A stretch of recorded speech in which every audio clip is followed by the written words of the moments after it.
There we are live. Hello, everybody. Welcome to the live stream. We have Sam here from Life After Life Productions at the moment. Hello. Hello, guys. Hello, Mark and Annette is with us, and Brett from Wolf Paranormal. Hope everybody's doing well. So, we're basically just going to hang out tonight and maybe have a few discussions. I have a couple of questions that I want to ask your opinion, Sam, and we'll see if Brett comes up or stays in the chat, but we'll get some feedback from people. Um, but yeah, otherwise, we're just going to hang out. Really Had, appreciate you having me on because it's been about 6, 9 months since I last been on. it's been way too long, and I appreciate you being here. And Brett, hello. Wait! Hello. How are you doing? I'm fine, thank you. That's good. Hang on, I'm just sorting all the stream and everything out.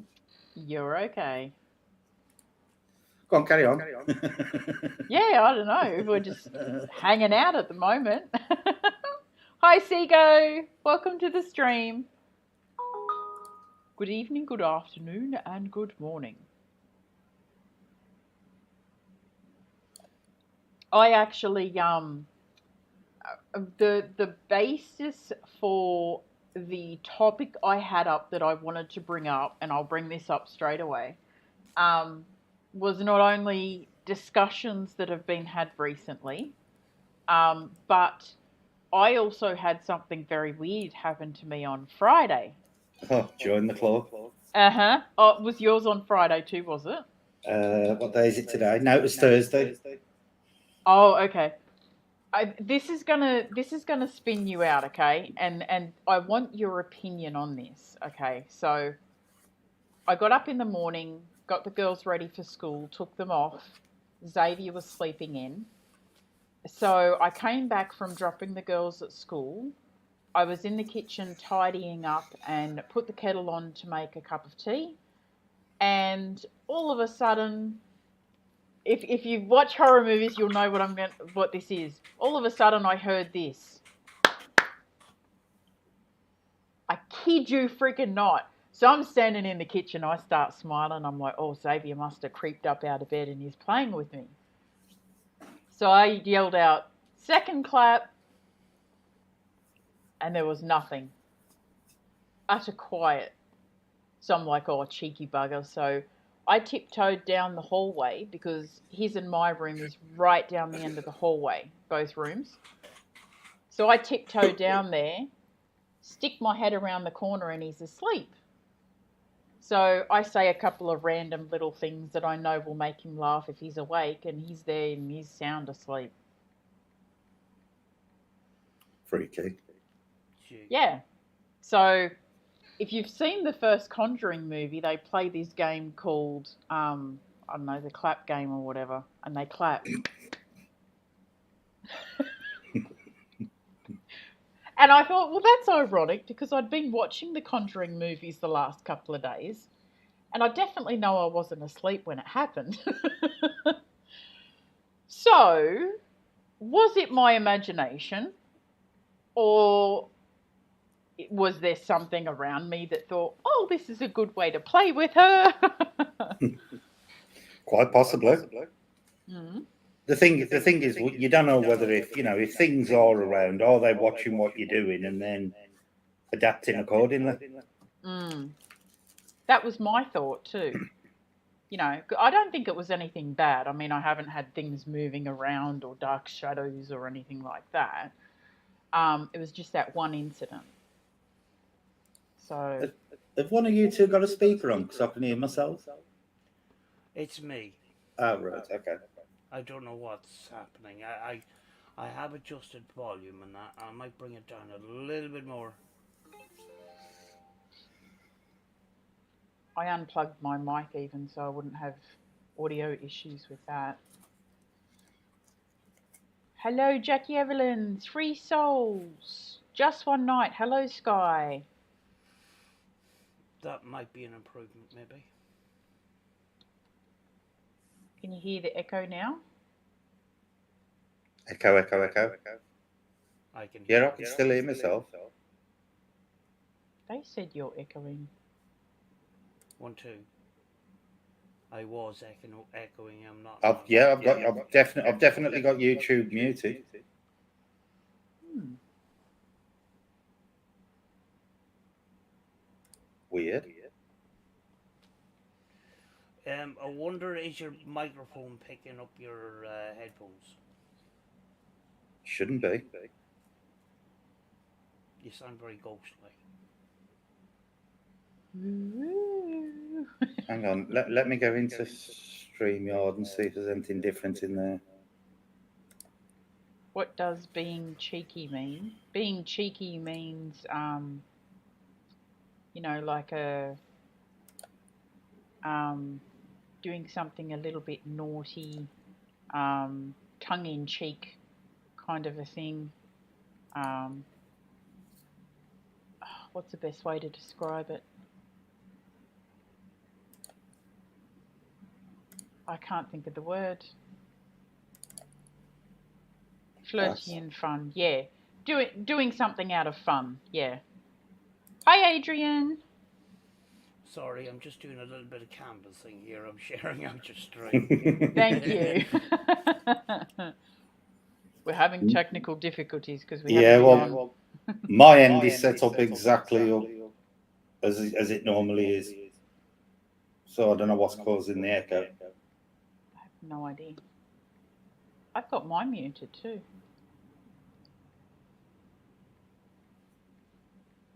Mischief, yes, thank you. That's the right word, mischief. Being cheeky.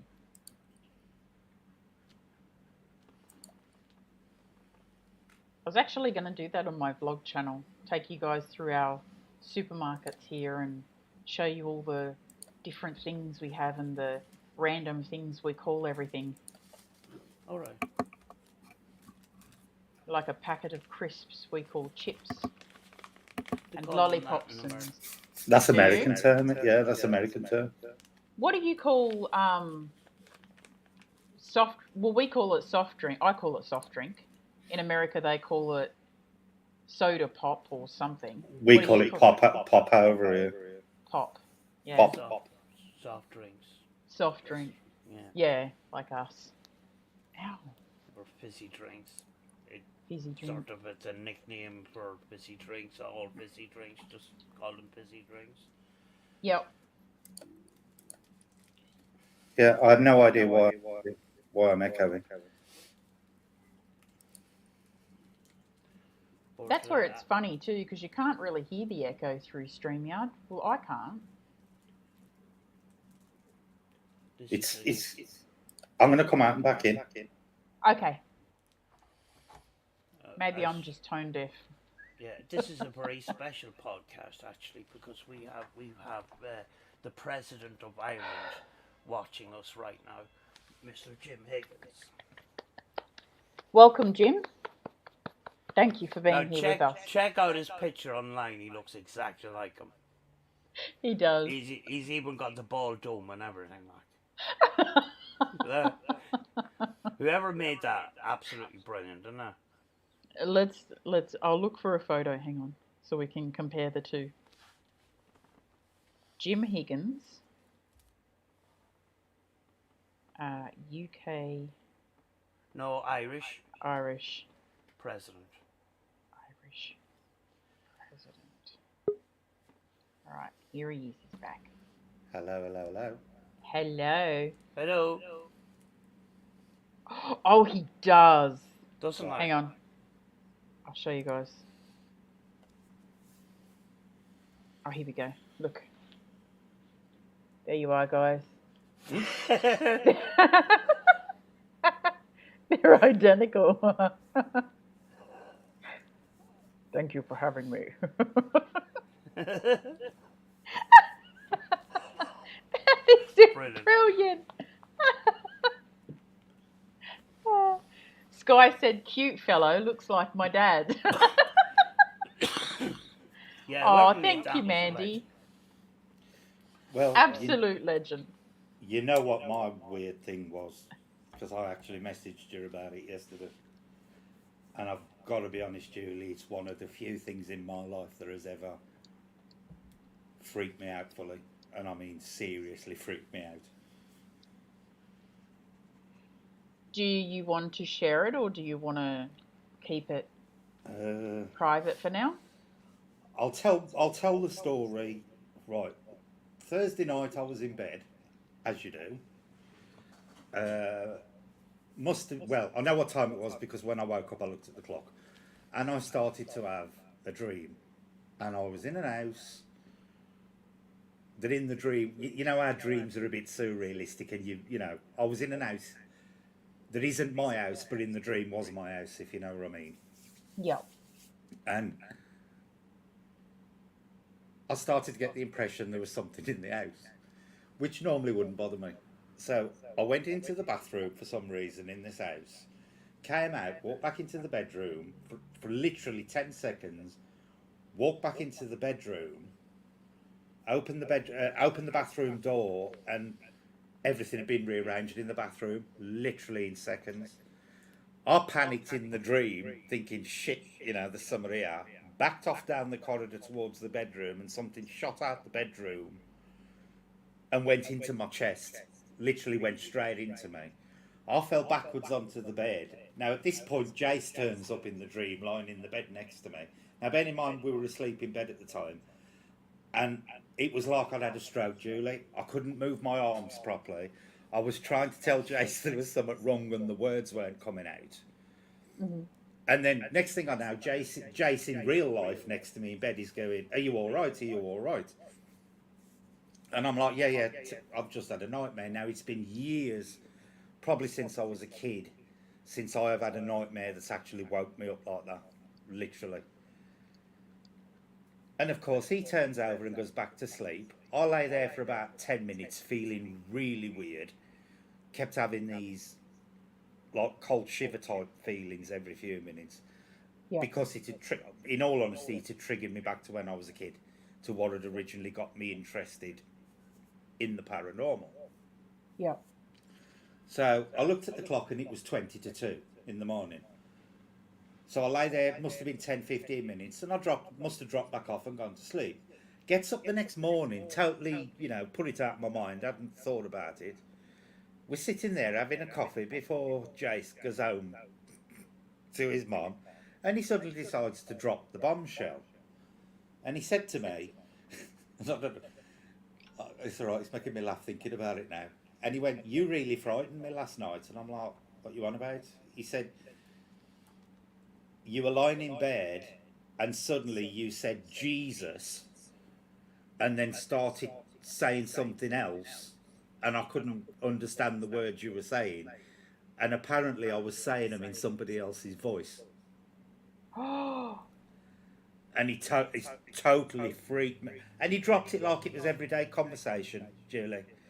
He dropped the bombshell like it was nothing. And I honestly cannot say, looking back on it now, I cannot remember at what point I actually woke up. I don't know whether I woke up when Jace said, "Am you all right? Am you all right?" Or whether I was already awake while I'd got this horrible feeling of not being able to move properly and talk. And I was having some form of mild sleep paralysis. But he literally dropped the bomb on me the following morning while we were having coffee. Apparently, I said the word Jesus. Now, you know I ain't religious in the slightest way, shape, or form. And then I started saying something, and all he said was it was words I couldn't understand, and it was in somebody else's voice, and you frightened me. And honestly, that has really freaked me out. Really freaked me out. Because I'd just put it down to a nightmare and gone back to sleep. You know, and he turned over and gone to sleep. And I thought nothing of it until the next morning when we woke up and he dropped that bombshell while we were having a coffee. And apparently I really frightened him. See, my initial thought was, oh, you've had sleep paralysis. Mm-hmm. And then when you told me about the voice, like something or someone else's voice coming out of you, yeah, that's when it kind of like I got cold shivers. That's what freaked me out, was the fact that he said it was, and he's adamant it wasn't me talking. He says it wasn't your voice, it was somebody else. He says, and I said Jesus, and then a load of other words which he couldn't understand. And that was when he said, "Are you all right? Are you all right?" Apparently, but he never mentioned it. He never mentioned it as it happened in bed.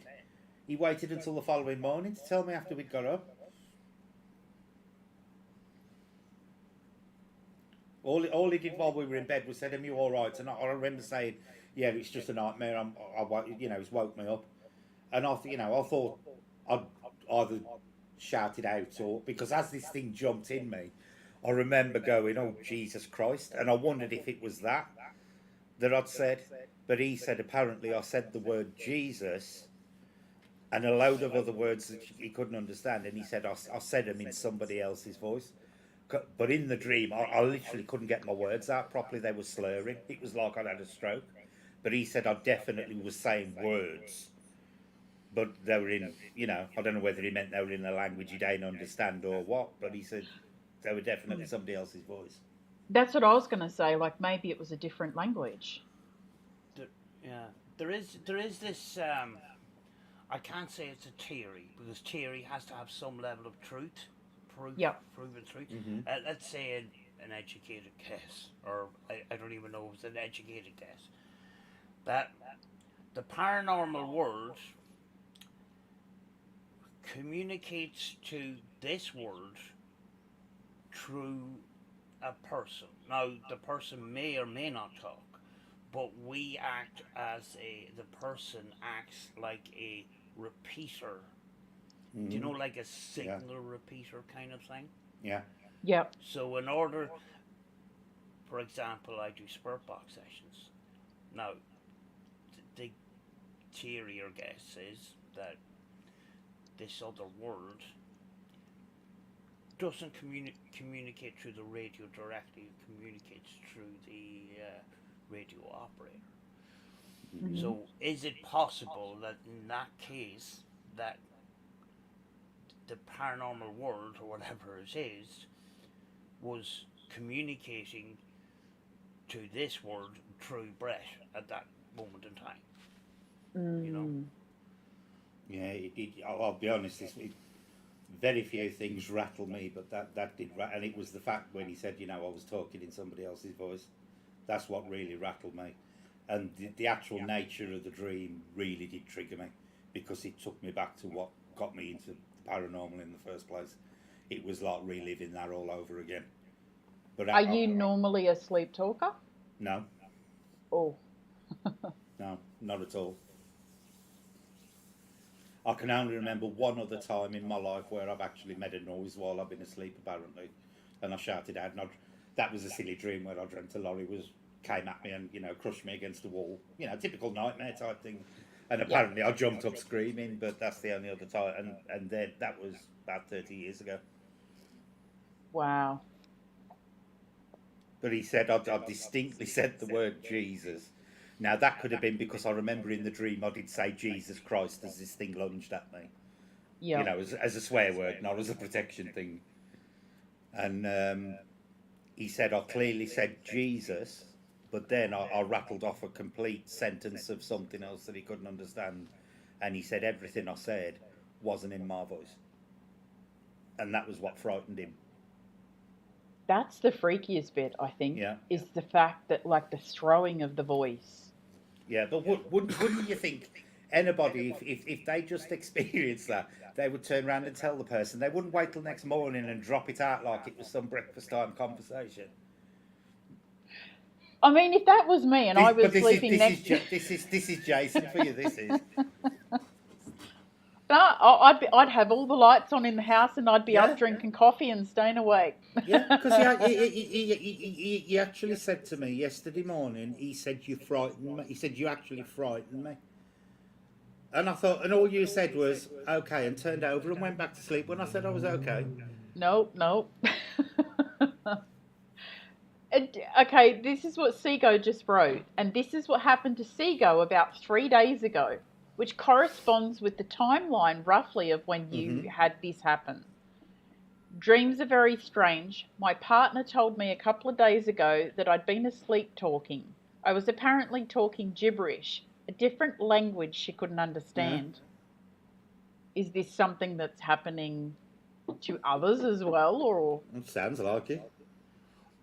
I've seen, cases where people have spoken in a completely different tone, you know, and to me, with normal speech, it would be impossible for them, Hmm. you know, because we all have sort of our own voice boxes are all tuned kind of differently. That's why we Hmm. sound completely different, and Yeah.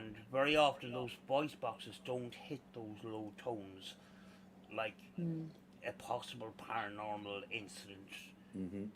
occurs, and they're talking in somebody else's voice, Yeah. you know um, Mm. and the other question is it actually their voice box is actually producing that sound, Yeah. you know because we can, at times get our own voices through the radio, even though Hmm. we don't have microphones connected to the radio. We're not Yeah.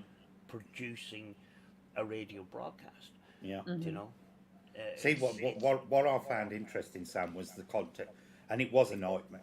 To be honest with you, it was just a normal dream until I opened that bathroom door for the second time, and then everything had been rearranged. So it weren't like I was dreaming about ghosts or anything like that. It was just literally that last part of the dream, and I literally went into the bathroom, came out, went back in a few seconds later, and the room was literally full of stuff. It had been rearranged, and it was like a transparent blob shot out the bathroom, and it came down the hallway at me. I backed into the bedroom, and it literally went into me. And as it was coming at me, I went, Jesus Christ! In the dream. Well, I'm presuming it was in the dream. I might have been awake at that point, and that was what he heard me when he heard me say Jesus. But I remember I fell backwards on the bed, and I was trying to move my arms, and it was like I was stuck in treacle. Everything was moving really slow. I was struggling to breathe, and I couldn't get my word. I was trying to ask Jace for help because I knew he was next to me, and I was trying to say, "Help me!" There's something going on, and I couldn't get the words out. But he said I was talking a right load of rubbish in somebody else's voice. And it's the context of the actual dream to what actually happened in real life that I found weird. What I was actually dreaming about at the time. What if, though, you weren't actually in a dream state? What if, as a couple of these in the chat have said, what if you were in some kind of state in between sleep and awake? Yeah. And what if you did have something go into your body? Well, And that was the first thing that went through my mind the following morning when Jace dropped the bombshell about the funny voice. yep, and about your body trying to reject whatever just Yeah. came into it. That's Yeah. why you couldn't move. Yeah. Yeah, I could move, but it was like moving through thick slowly. treacle. I Yeah. was literally having to struggle. It was literally like I felt like I had a stroke. I couldn't make my limbs work properly, and I couldn't get my speech out. Oh, that is crazy. I've never actually looked into the studies on dreams and sleep and stuff like that, but that Mm-hmm. might have some answers, because there actually is medical doctors that have looked into the paranormal possibilities and stuff like that. Hmm. Mm-hmm. You know, they weren't mainstream scientists; they were actually medical doctors. You Yeah. know, Oh, Yeah. there's no doubt that the human mind's an amazing thing. There's a report out, and it's a verified medical report. There was a guy who went into a coma for whatever reason. Apparently, he was in a coma for a long time, and then when he woke up, instead of speaking English, he was talking fluent Italian. So that the human mind's an amazing thing. He was actually speaking Italian instead of English. That is insane. I've heard of Yeah, people talking like never before knew a different language, and all of a sudden they speak Arabic and yeah. the old tongue. Yeah, Well, insane. Adrian there says my sister was said to have woken up often speaking a different language. Found out it was the same as the people of Peru, whatever that language is. I don't know if Peru has Peru got its own language or do they speak Spanish? I don't know. I'll Google that and find out. Yeah, Google it. Look it up.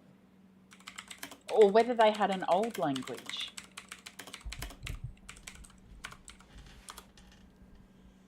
I Spanish. guess 84% Spanish. of Peruvians speak Spanish, yeah. Yep.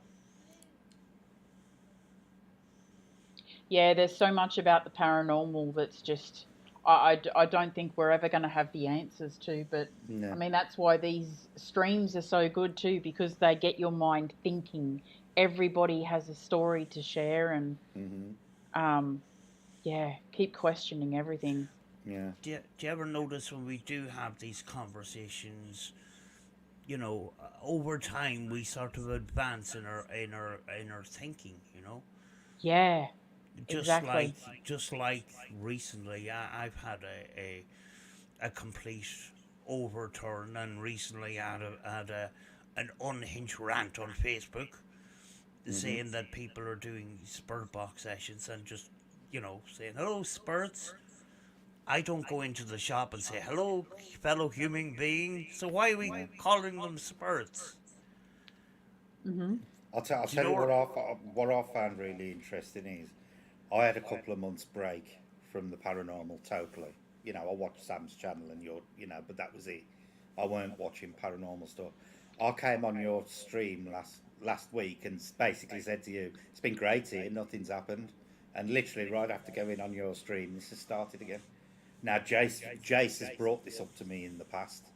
He says nothing ever happens when you're not involved on YouTube with the paranormal. As soon as you get involved in YouTube on the paranormal, stuff starts That's all happening right. again.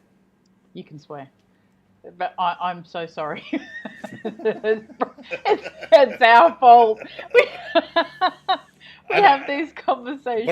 I have actually said to people, does it get to the point where if you stare at the paranormal enough, does it start staring back at you?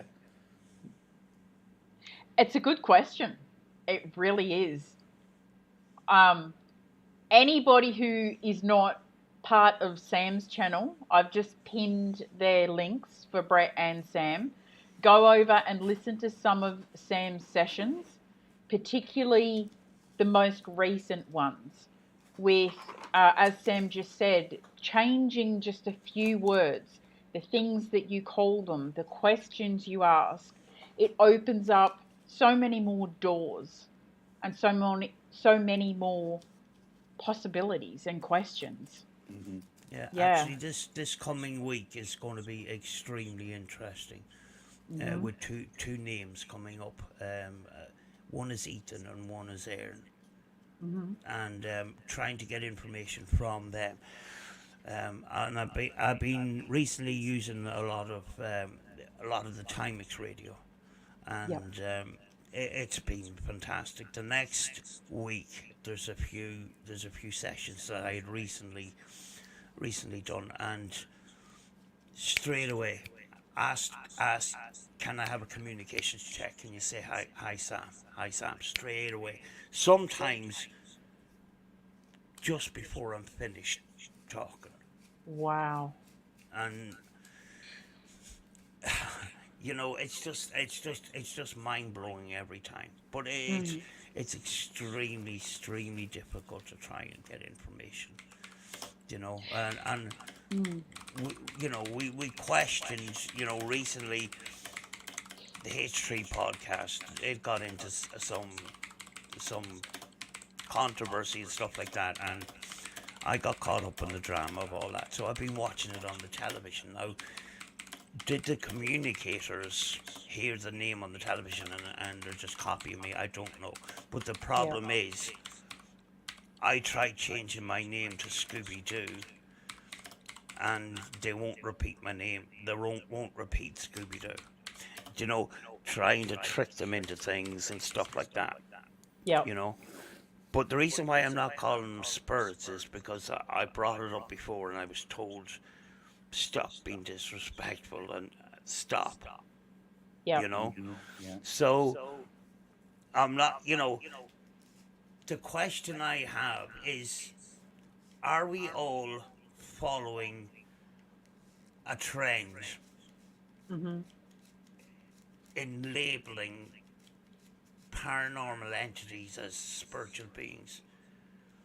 To Or be honest with you, Sam, I never make the assumption that they're dead people.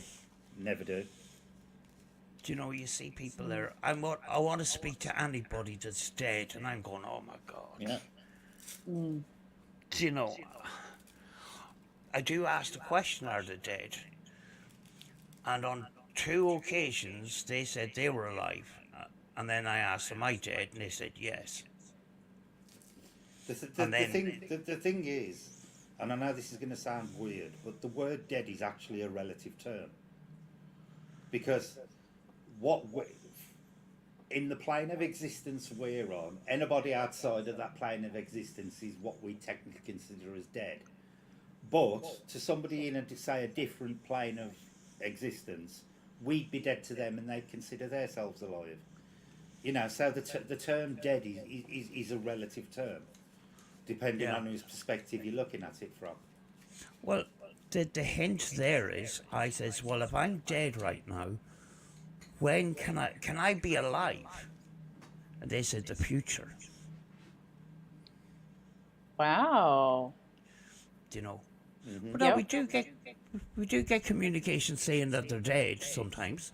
Yeah. But on these couple of occasions, it was a complete turnaround. It was the complete opposite, where they insisted that they were alive and I'm dead. I think that this part of this conversation too comes way back to the beginning when we three started our streams ages ago, where the paranormal and ghost hunting kind of became unfocused in the sense that everyone would say everything was about a ghost, everything was about a spirit, whereas the paranormal field is so much larger. It is entities, cryptids, the fae. It's everything, everything that is not normal. Yeah, this is the thing, because of like media and stuff like that. The field of the paranormal for Joe Public has been really narrowed down. The second you say paranormal, the first thing out of somebody's mouth is ghost. Literally, the first thing out. Try it with anybody random. Say the word paranormal to them and ask them to say the first word that pops in their head when you say paranormal to them, and I'll guarantee you 9 times out of 10 it will be ghost. Yeah, they'll say ghost.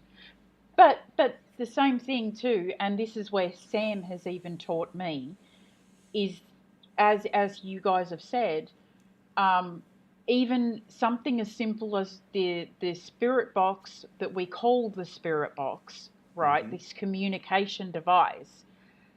How do we know for a fact that it's only said ghost that can come through and use this box? How many other entities in the paranormal world are able to use this device to communicate with us? So we have to change the way that we speak to them because we don't know what we're talking to. So The thing is, any say there's other realities out there, right? mhm. The majority of spirit boxes, when you boil it down, are basically a radio receiver. So any life out there, be it in this reality, other realities, or whatever, all they need is a radio transmitter to come through that spirit box. So it's perfectly possible that what's coming through that box isn't in fact anything dead. It could be, somebody living with very basic technology to transmit radio signals. Yep. We actually have ITC researchers that have information to suggest that the communicators actually do use physical equipment and do test it on a regular basis. And it comes up in their sessions where they say testing,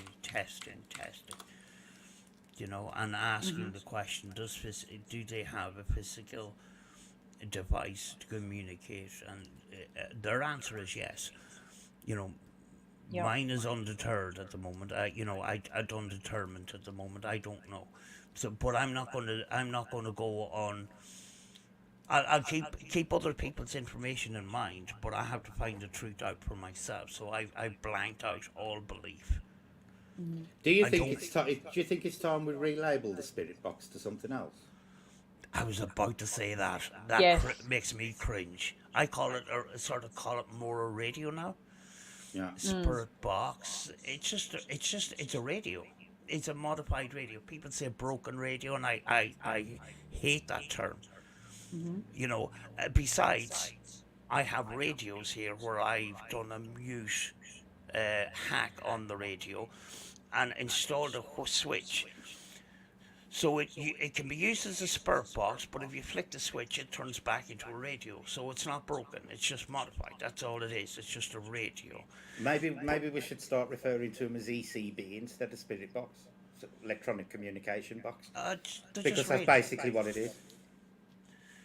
Yep. You know, yeah. The words spirit box and ghost box, Yeah. I only use them in titles because it brings attention to, to the sessions. Yeah.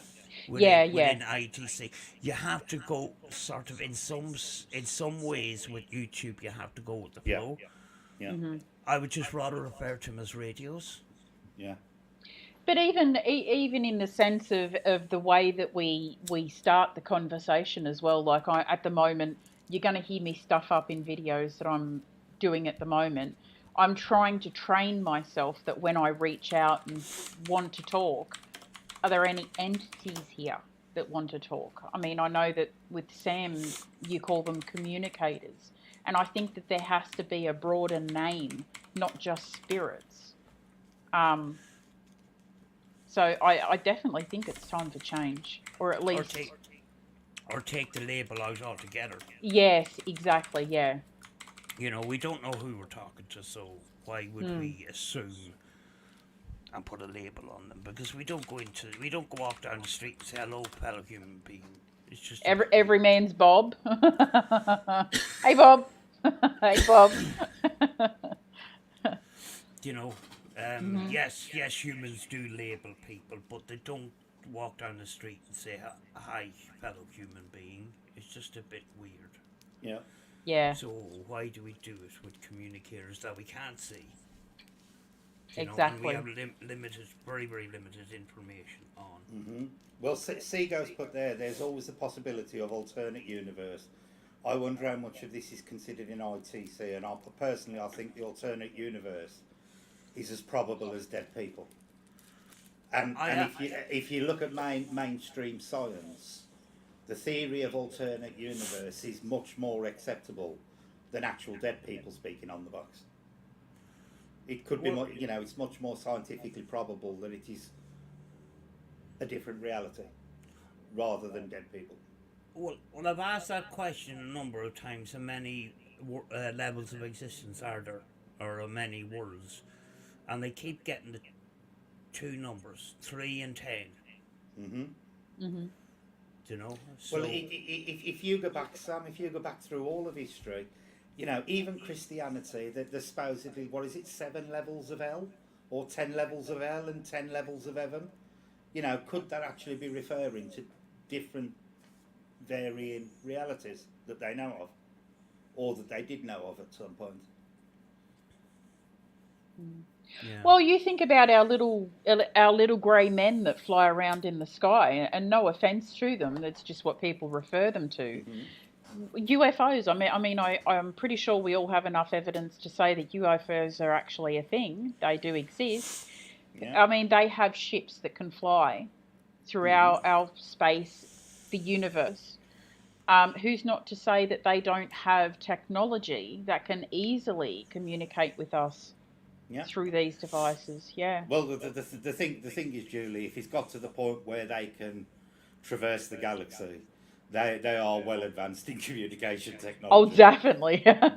without a doubt. And the thing is, if they've got to the point that they can break the speed of light, have they got to the point where they can break reality and jump from one to the next? Exactly. Because it will come down to technology, because it does all come down to vibration and frequency in the long, in terms of reality. Yep. it all comes down to frequency, which can be manipulated by technology. The Some possibilities. yeah, some say that these crafts are actually beings themselves. Hmm. Wouldn't it could quite possibly be? Mm. You know, because we don't know what's out there. It's highly probable that there are life forms out there that rather than being carbon based, are silicon based. Now, silicon is it's your basis of all circuit boards on the planet. Mm. It's what all computers and everything is built. If you've got a life form that has actually formed on a silicon base rather than a carbon base, it's quite possible you have got sentient computers out there, for want of a better word.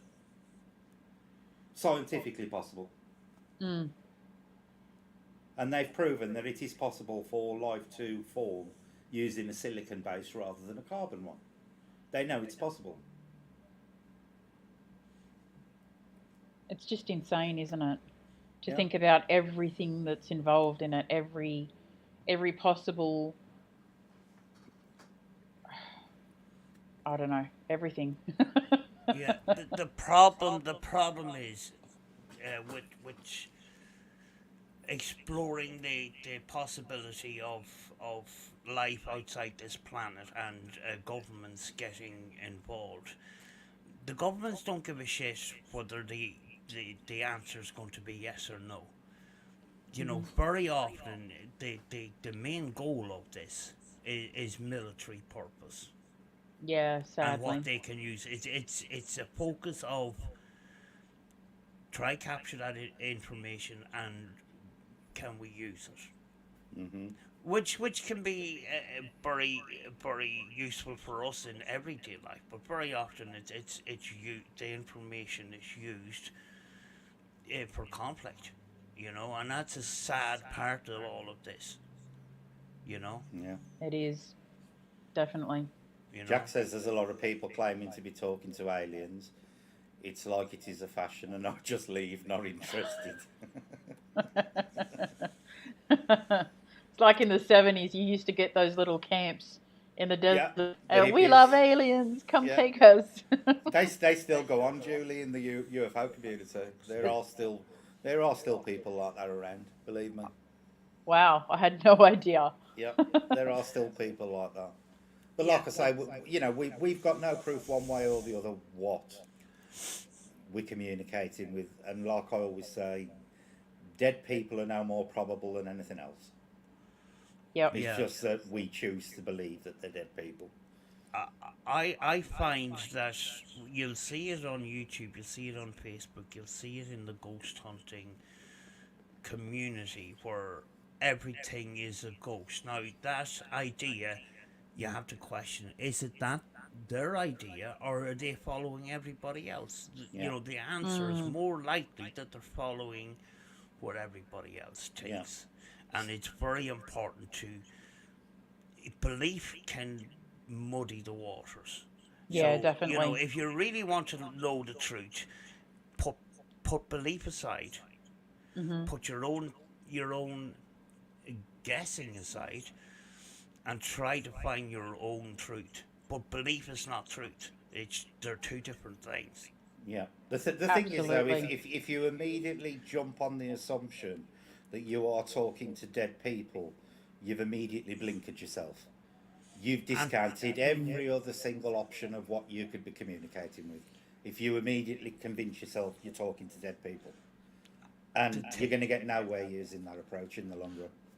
and the thing about that too is you could be gone down the completely wrong road. Exactly, that's what I'm saying. You've you've, Yeah. you've completely cut yourself off from every other possible explanation, and you may be chasing the wrong one. Yeah, definitely. I think that I do think that's a trend too, especially with social media. There are so many people on social media that go on and create videos and content and all of this, and they tell people this is a spirit or this is a demon or this is a poltergeist. So people have that expectation, this is what it must be. But you've really got to go out there and, as these guys said, question it for yourself.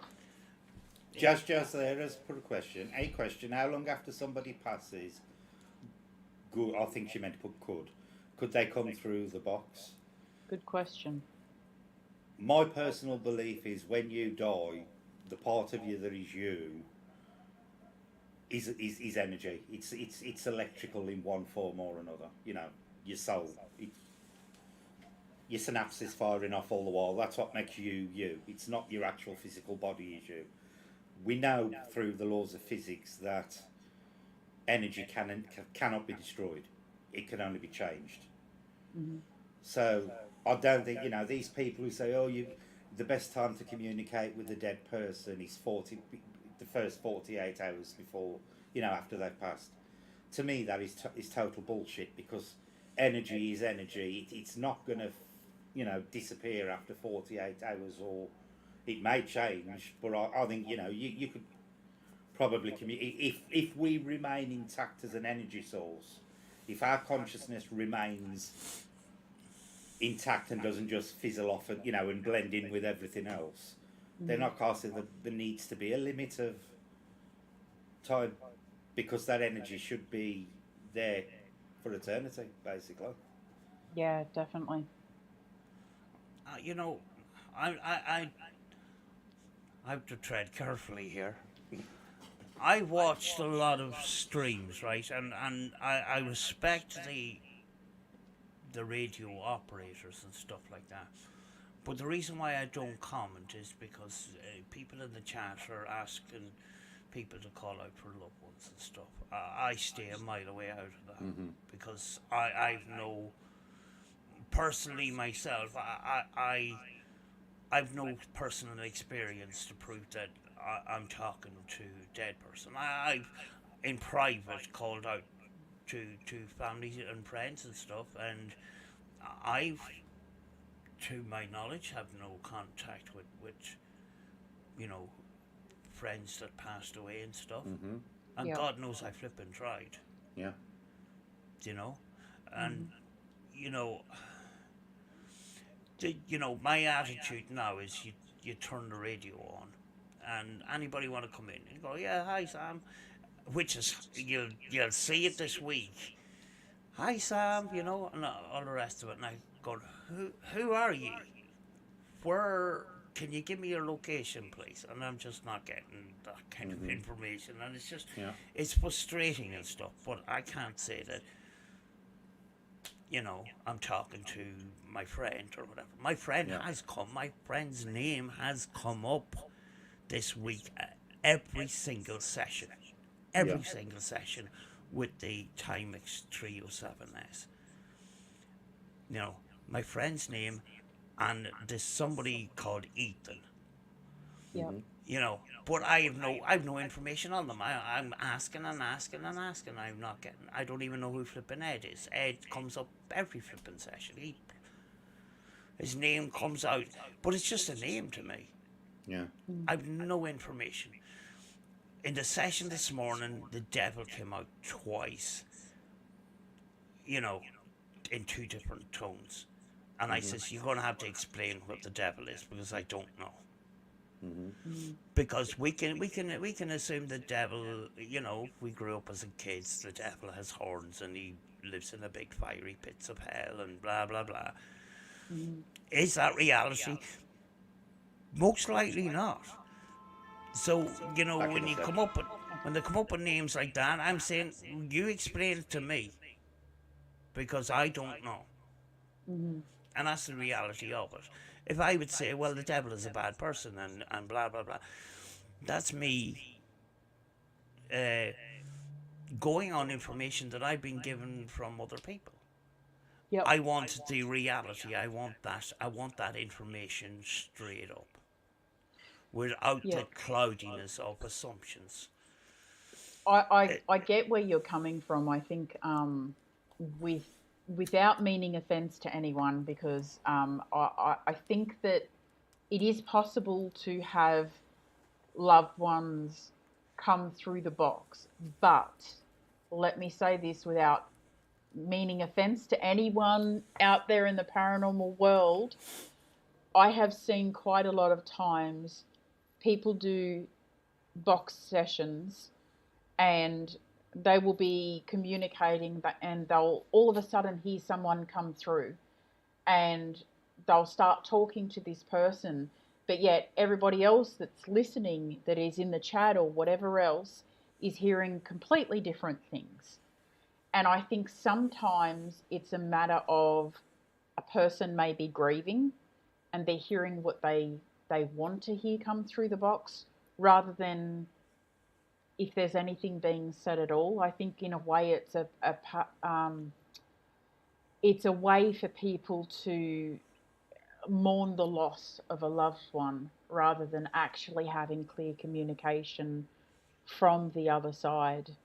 Yeah. Um, yeah, The it's a tough one. positive, yeah, the positive side to this. Now Mm-hmm. we put these modern people aside, like Huff and all them who blow Mm-hmm. their own trumpet. Yep. Way back when I was at school, myself and my science teacher, we Mm-hmm. tried to debunk Marcello Bacci, and we couldn't. Mm-hmm. And we had come to the conclusion that it wasn't just his radio; it was actually something to do with him. Wow.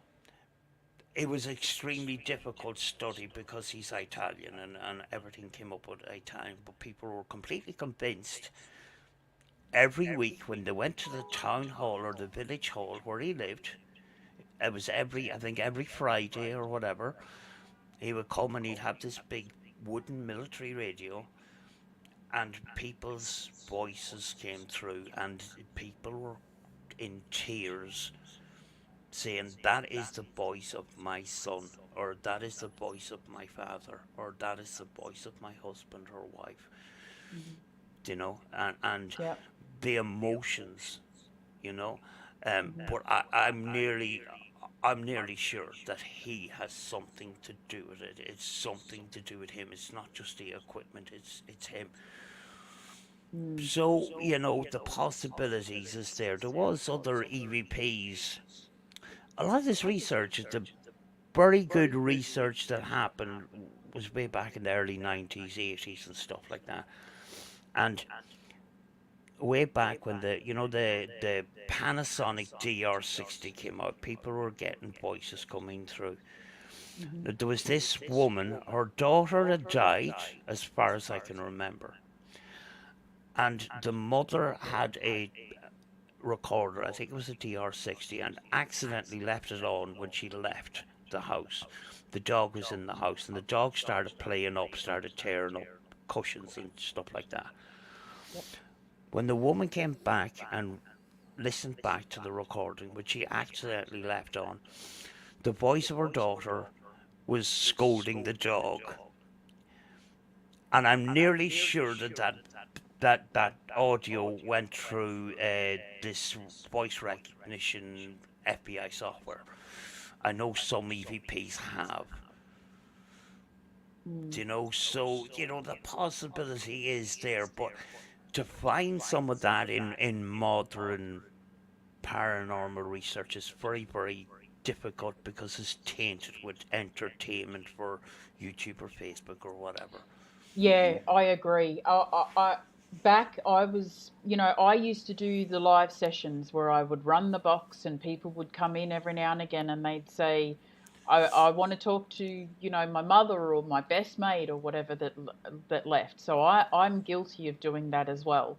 But there's just one session that I did where it amazed even me, and I'd listen back afterwards, and it was when Yvette from Ghost Pictures came in to my live, and a name came up, and I can't remember the name, but it's an unusual name, and she said, "That's my mate that I lost years ago," and she asked a question, and I asked it, and then something had come through to confirm that it was him, and she's kind of like in awe and stuff, and we were talking about it, and randomly the box says Brisbane, and apparently he was buried in Brisbane.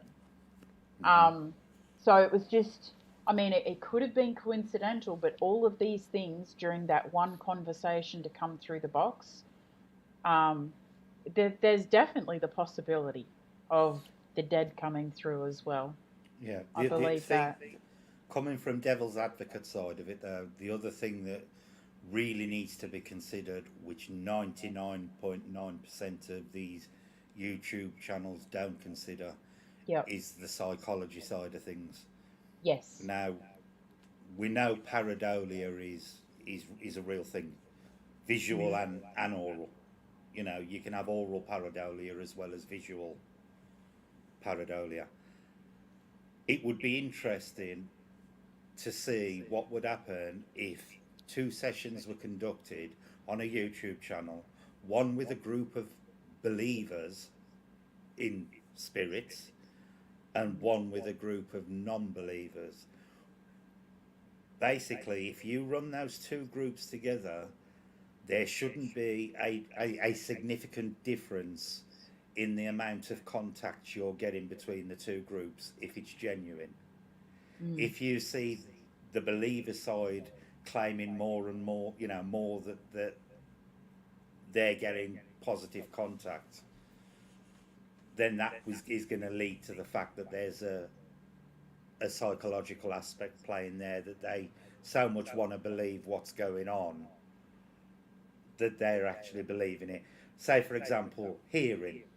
Because in your ears, your brain processes the signal, passes it to your brain, and I don't know how it fully works, but eventually, you know, your brain tells you what you're hearing. That's also going through a psychological filter. So a voice could be coming through on the radio.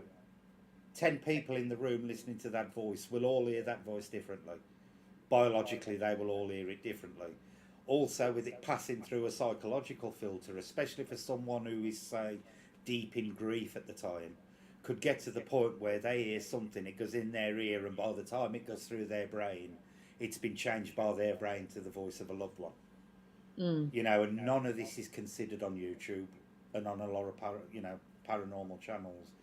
But psychology is a very, very powerful tool, especially when it.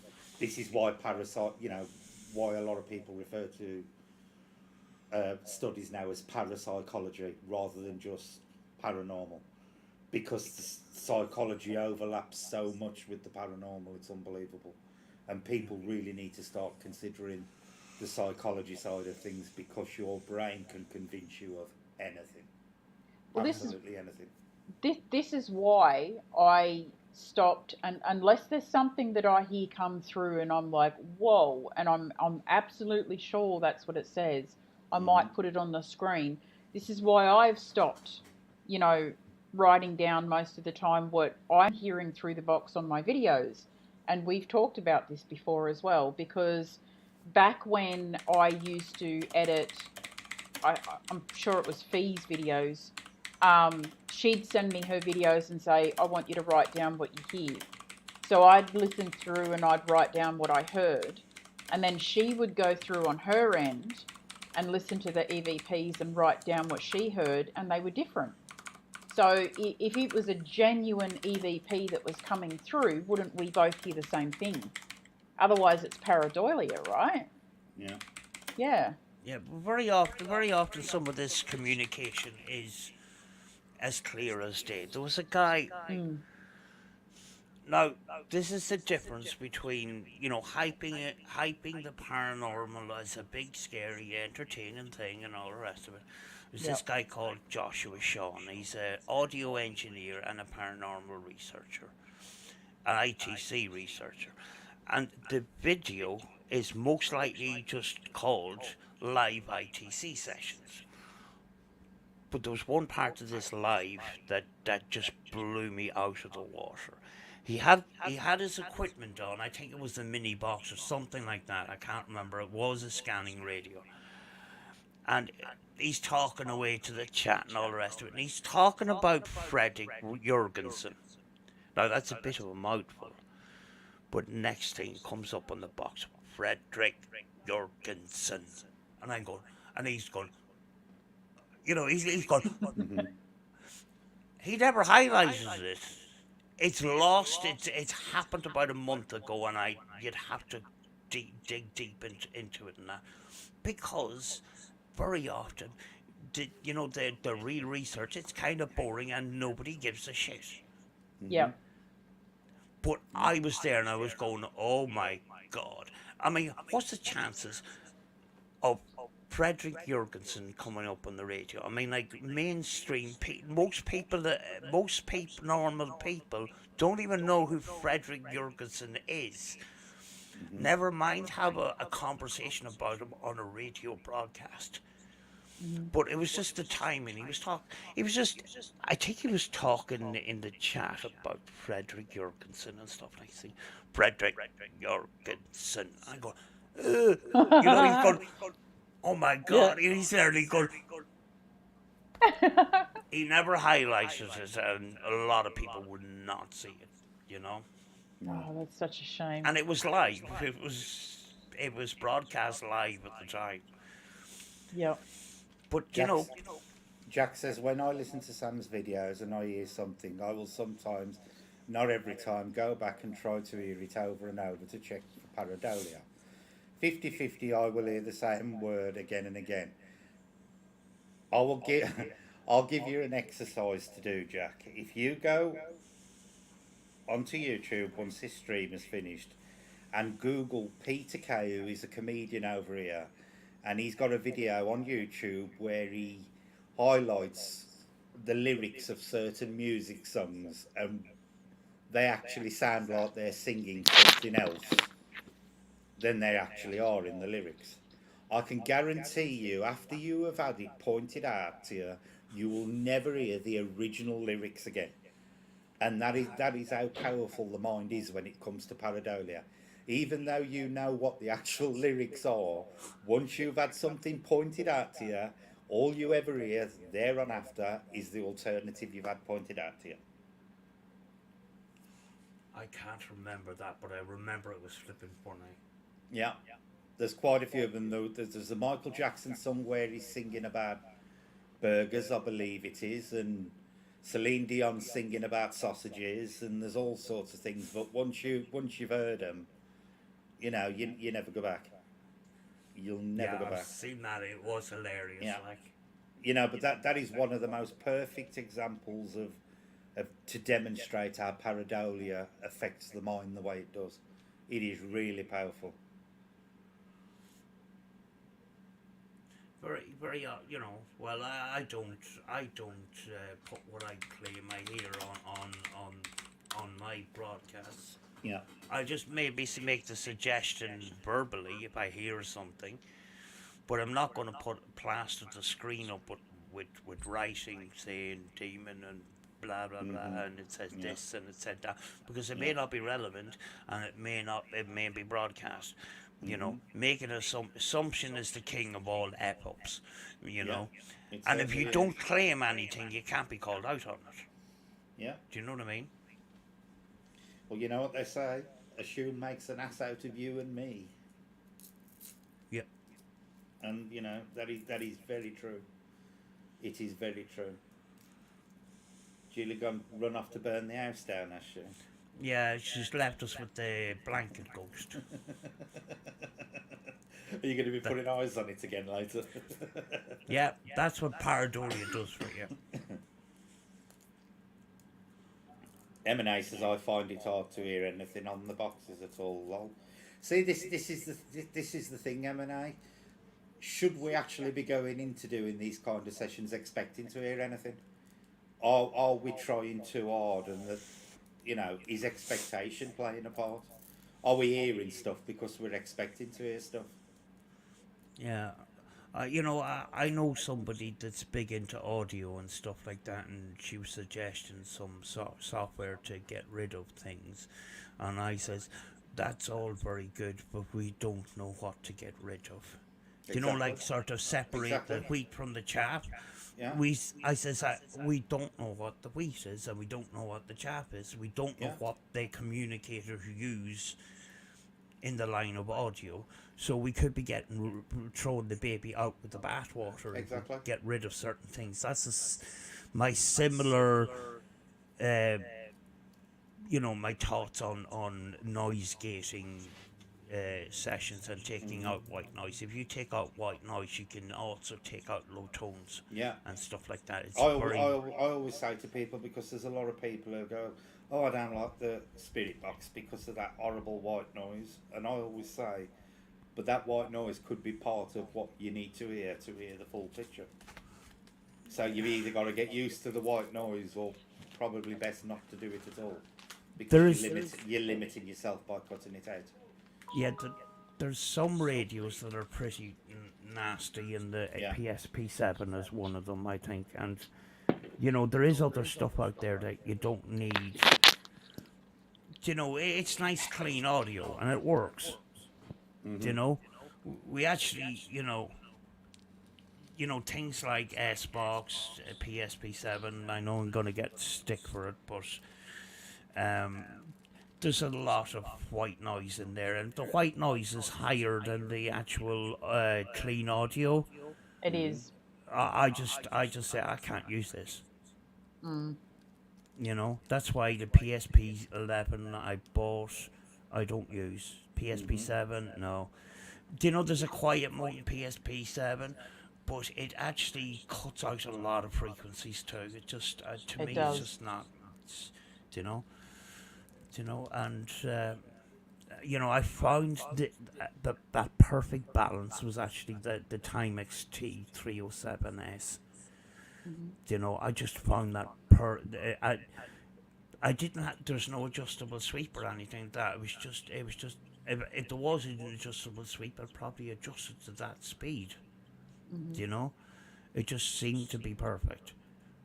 But when you were gone there was a person that I know that's into audio and stuff. She was mentioning software that could clean up audio and that, and I says, well, we can't take out things and we don't know what the communicators use, Yeah. and we can't use it in post-processing because we're re-altering evidence. We have to put it out exactly the way it is, otherwise it's not evidence. You get these people, these high profile spur communicators that do these sessions and chop them up to pieces. Yep. The evidence is gone. Once you jump cut, it's gone. Unless you say, I had to jump cut here because my camera messed up or whatever. Fair enough. But if you start cutting it up like a movie, the evidence is just completely, it's done.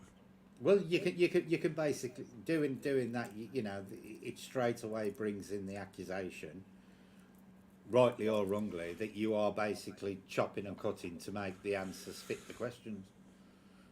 Yeah, I mean, like old-fashioned communication was the camera went on and you hear them and them dining away, and that they kept the recording going until the recording ended, and there was a load of dead air in between it, and you're just sitting there going, "Oh, this is boring." A lot of people go, "Nobody wants to watch that shit," but at the same time, they the time that something happened and the time that didn't happen, that's data in itself. Between this time and that time, nothing happened and stuff. It's not like a YouTube video where you try to cut out some dead air and stuff like that. ITC, Yeah. it's a little bit different. It's data. Yeah. It's recorded data. You record at the beginning and you stop at the end. And it could be boring as fuck halfway through it, and then you might have communication and stuff. Yeah, you might get that diamond right at the end. Yeah, exactly.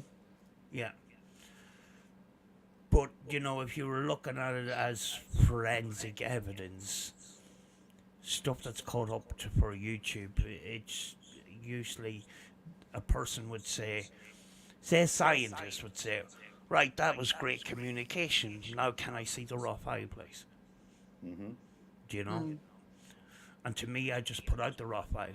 15, 20 people look at it, and that's about it. And I'm grateful for the 15 or 20, that. But it just goes to show you, paranormal research isn't as exciting as people try to make it out to be, or the way people want it to be.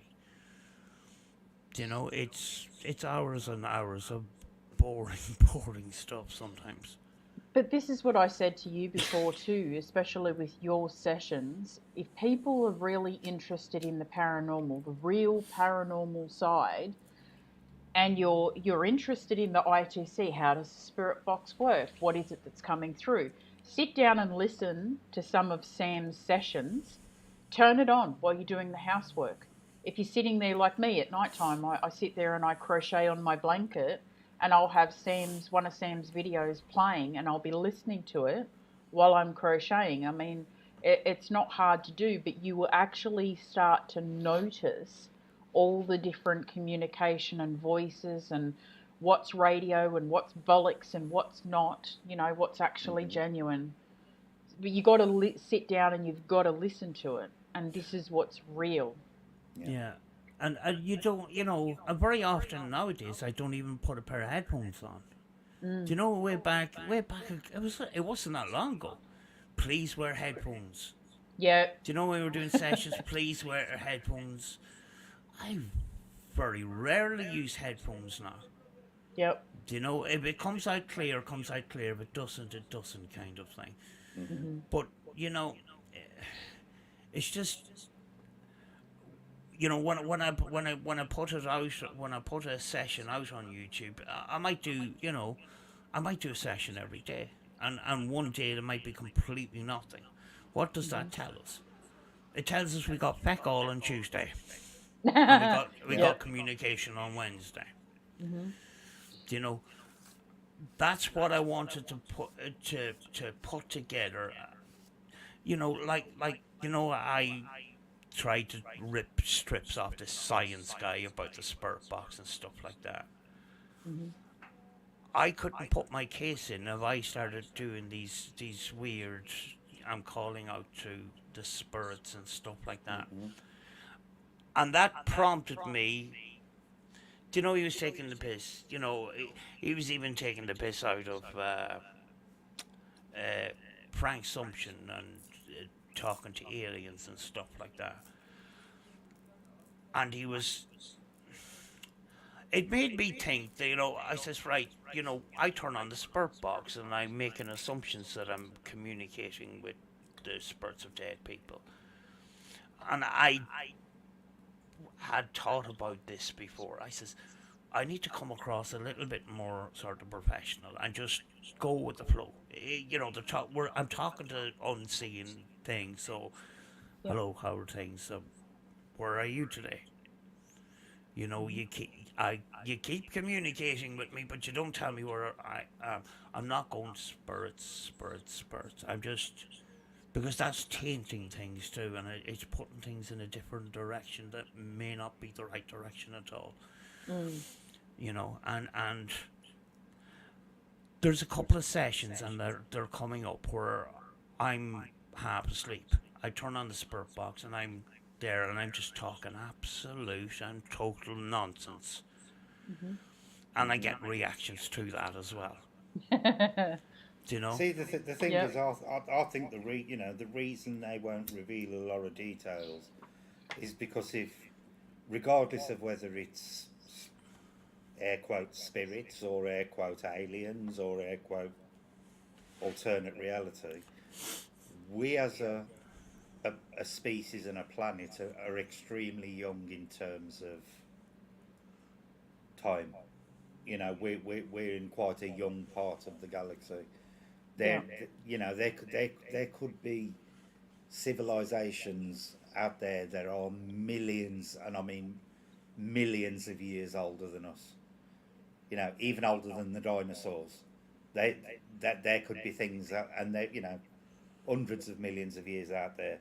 Could it be that they have been through wars and all sorts of weird and wonderful stuff as they've advanced technologically? And it's rather like the first directive in Star Trek, shall we say, where they are actually forbidden from giving out any information that is actually above our level, because to any kind of life out there or alternate reality or whatever, we could be considered about as advanced as amoeba to them. in terms of time development, and they can't afford to give us stuff that could jump us forward unnaturally. Do you think that could be a possibility of why, when you ask certain questions, you're either just ignored or get a very vague response? Um, I think it's classified information, but I did I exercised it this week where right, instead of asking have you got a physical body, lead up to it with a number of questions, and if you get answers to each of those questions, it actually answers the main question you're going to ask: have you got a physical body? Right, start off. Do you eat food or drink? Do you wear clothes?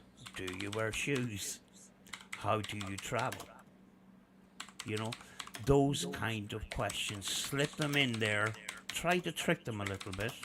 I know it's a little bit sneaky, but try to trick them with small little questions. Pop them in now and again, leading up to that main question.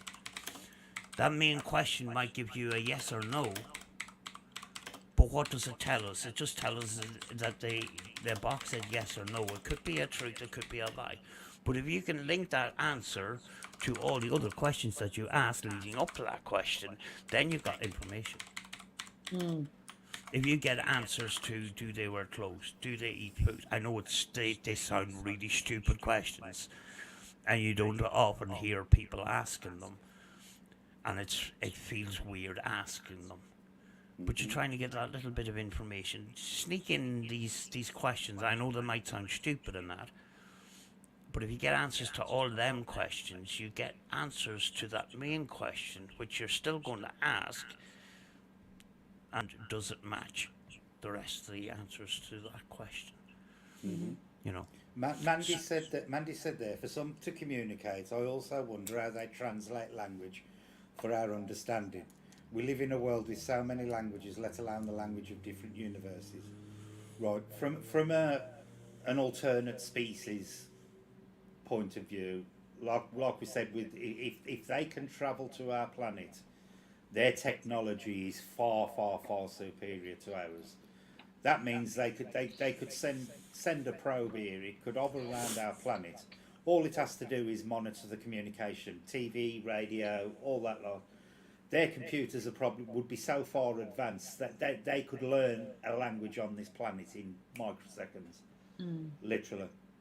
Communication would not be a problem for any technologically advanced species that visited us in any way, shape or form. I'll just say very quickly, I was watching a video from someone a few days ago, and it was made about a week ago or so. And I don't think it was directed at me or any communications that we have, but they were talking about channels out there and about the way that they talk about some of the things in the paranormal, about dismissing evidence and all of this other stuff. And what we are doing here is all three of us have lived through every phase of investigations and evidence and questions, and we all start out with a spirit box in our hand, and we all start out talking to ghosts, and we start questioning, and we change the way that we investigate and question things over time because we question things, because we learn. So when we're up here talking about these things, we're asking you to question everything. We're telling you our experiences of where we've come from. The problem is, Julie, the second you start taking everything at face value and believing that everything is paranormal is the second you stop questioning. And the second you stop questioning is the second you need to get out the paranormal. Exactly. Because not everything is paranormal, and 99.9% of stuff that people put on YouTube is not paranormal. You know, and there's a lot of people out there who don't want to hear the naysaying side of it. But if you don't put the naysaying side forward, you are not studying the paranormal. You are just following the sheep and believing everything that you see and hear is paranormal. Hmm. You either question or you get out, one or the other. Exactly. I Yeah. mean, that was one of the basic first rules of the paranormal world. Debunk, debunk, debunk, debunk. If you have exhausted every possible outcome and nothing fits in with something that's happened, then as a last resort, well, it might be paranormal because there's Yeah. no other, you know, yeah. And this is the problem that 99% of YouTube has flipped that on its head, and they go from the this is paranormal first. Yeah. They go, be quiet, Coco. They go from the wrong end of the scale. They really Yep, do. they do. Yeah. As I says before, belief and truth are two different things. Yeah. Hmm. You know, I think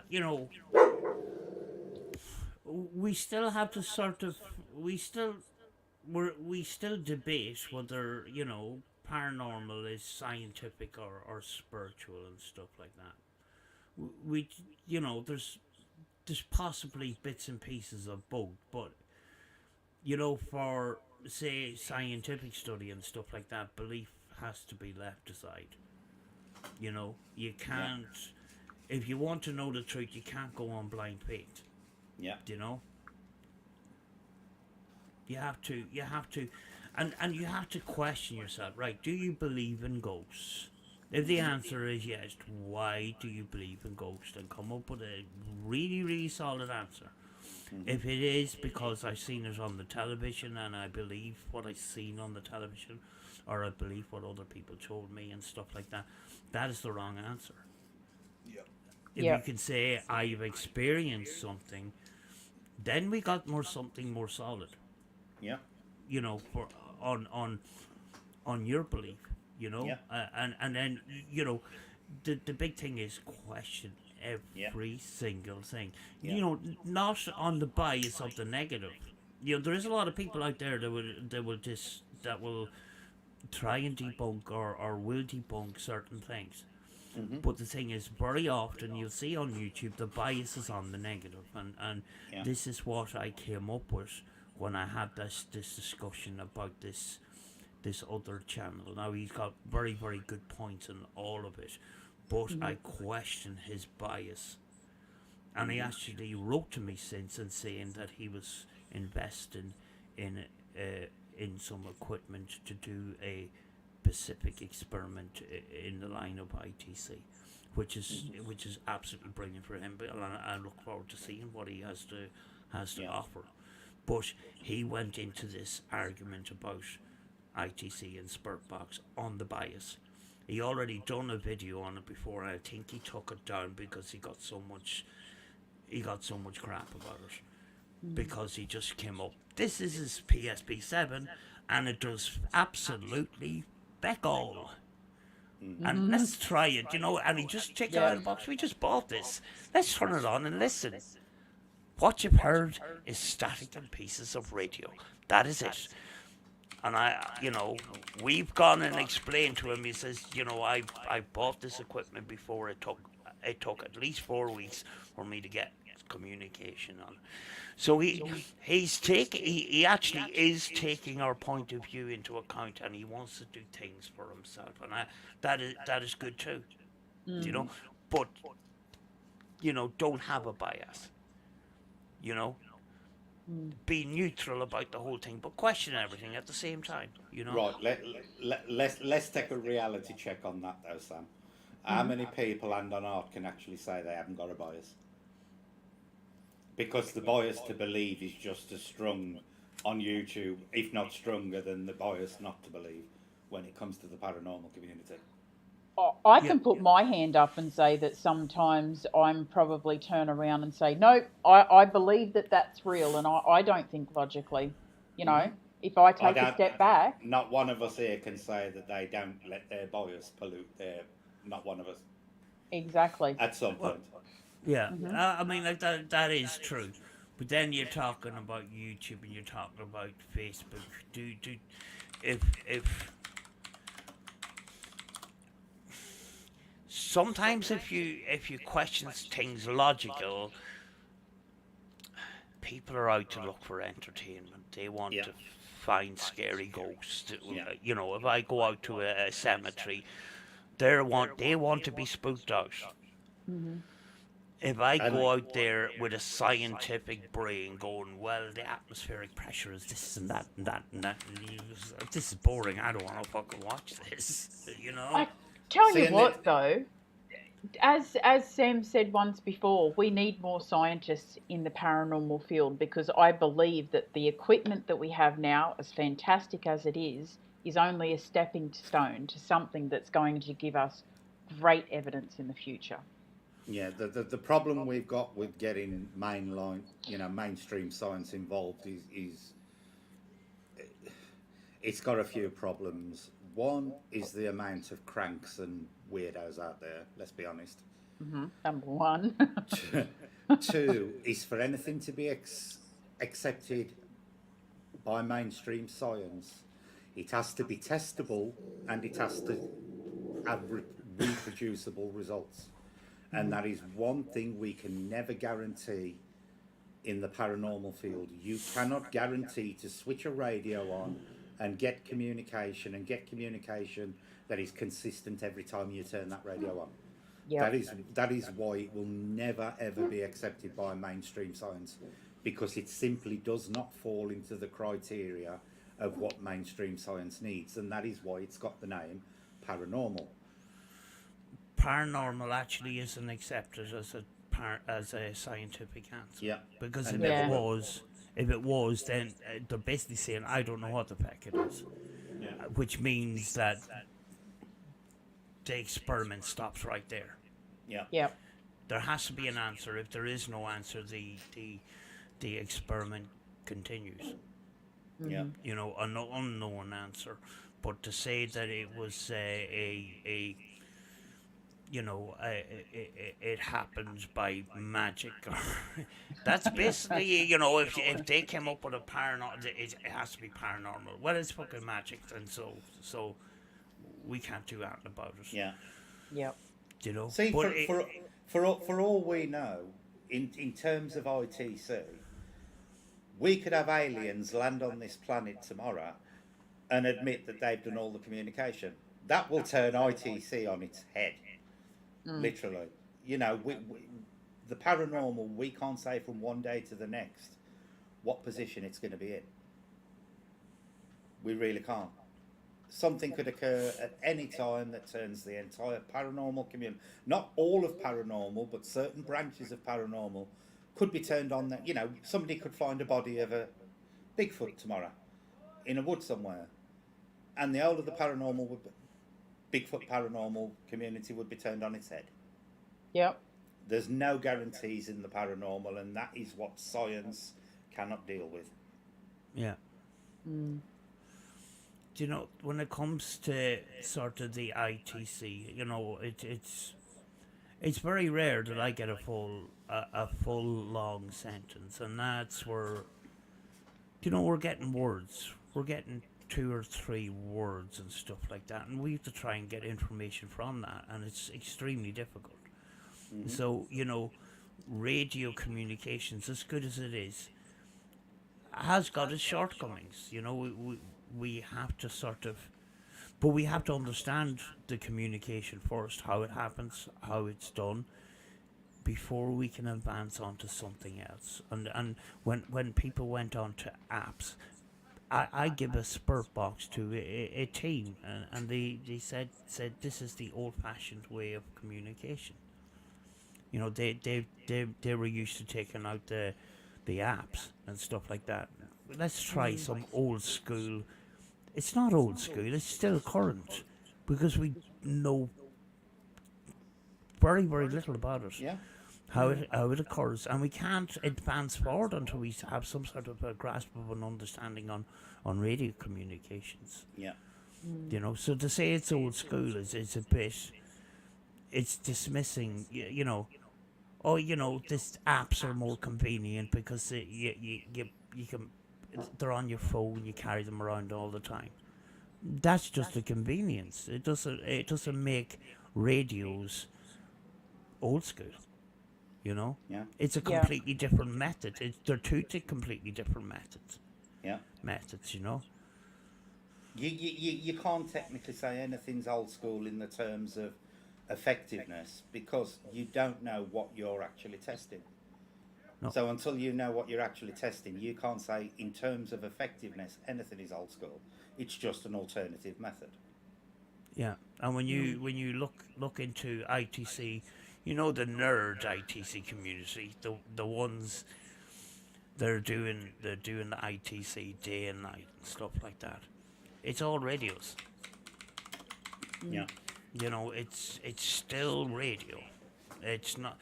You know, you won't find a lot of some of these people you won't find on YouTube or Facebook or anything like that. They'll maybe have a Facebook group that might be private to a certain amount of people, a certain community and stuff like that. Mm-hmm. They're not there to answer questions. They're not there to prove to you that ITC is. I'm not there to prove to you that ITC works. I just, I'm just doing my sessions, doing my experiments and stuff like that. That's You know, the difference. you know, we're not doing it for the reason to say, listen, this is real, and this is I'm going to show you. It's not about me. You're researching. You're not proving evidence. That's Yeah, different. well, I know It's it works, and research. that's why I brought it up in the debate. Why we debating is the Spurt box real or just a load of nonsense. That ship sailed ages ago. We know it Yep. works. If you can't study that information and come to a conclusion from that, that's on you, not me. So why we debating this? And I was pretty cranky at the beginning, and I actually mellowed down after a while, and I started taking in some of the information that he was coming up with. Yep. You know. So I mean, like my intentions at the beginning of that particular video was to completely and utterly wipe the floor with this guy, and I ended up sort of thanking him for opening my eyes in another way. Mm-hmm. Yep. Even though his perception of ITC is that the communication happens in the static between the stations. So if it happens in the stations, you have to dismiss it. And I go, no, it doesn't work like that. But he would ask me, well, how does it work? Well, I can't give him an answer, so I'm not right either, like. Yeah. Do you know? Yep. But if you can have a conversation with someone, or you can react to a video, or you can do something like that, and you can walk away and say, I took 2% of that away and I learnt something new, or 5%, or whatever it is, you've learnt something. Or if they Yeah. can learn something from you, then you're still learning and you're still getting something out of that. Mm-hmm. Yeah. Well, the fact that he's going to go on and do experiments means that he didn't. His mind has actually changed in some way. Yep. Because he did go into it with a bias of the negative and say that, Spur box is a load of crap. But the fact that he's going to spend money and time in experimenting, he's not going to spend a load of money just to prove a point. To prove a point. I think the questions are swirling around in his head at this stage. That maybe I'm looking at this as the wrong way. And maybe we opened his eyes too, which is good. That's a good thing, yeah. Do you know? Definitely. Yep. Dun dun dun, it's quiet. It's all right, I'm just trying to keep Coco under control. The next door neighbour's message in his van. Nobody's allowed outside. I heard someone say "oi" or something a minute ago. That was me. Okay. The thing is, there's a lot of mainline scientists, particularly going back to aliens and stuff like that, the knowledge they have, they know that it is quite possible that there's, they know it's statistically impossible not for life to be out there. They also know that it's probably going to be a lot more advanced than us. The problem is, because of peer pressure and how they will be viewed, even if they secretly believe that there's a chance that there's aliens out there. It would be, educational suicide to come out and say it. And there's been very few scientists throughout history who have done it and survived it. And I think the most famous one has got to be Arthur C. Clarke. Because that guy, he is a mainline, without a doubt, he was a mainline scientist. He invented a lot of stuff to do with satellites and telescopes and stuff like that. He was accepted in astrological physics and stuff like that, but that guy still had a firm belief in the paranormal. So science and paranormal can cross over. It's just that science will never be able to quantify the paranormal by its very nature. Yeah, because it'd be like trying to nail jelly to the wall. Yeah. Mm. You know? Yeah.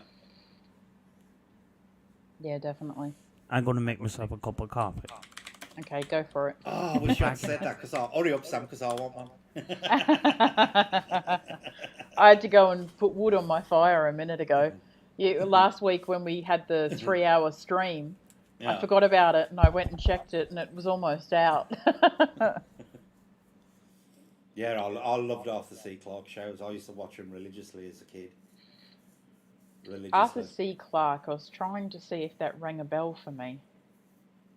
I don't recall. Oh, we're on the naughty step with Seago. Apparently his missus was calling him in the kitchen and he couldn't hear her. And he's blaming us. Oh, I'm sorry, Seago.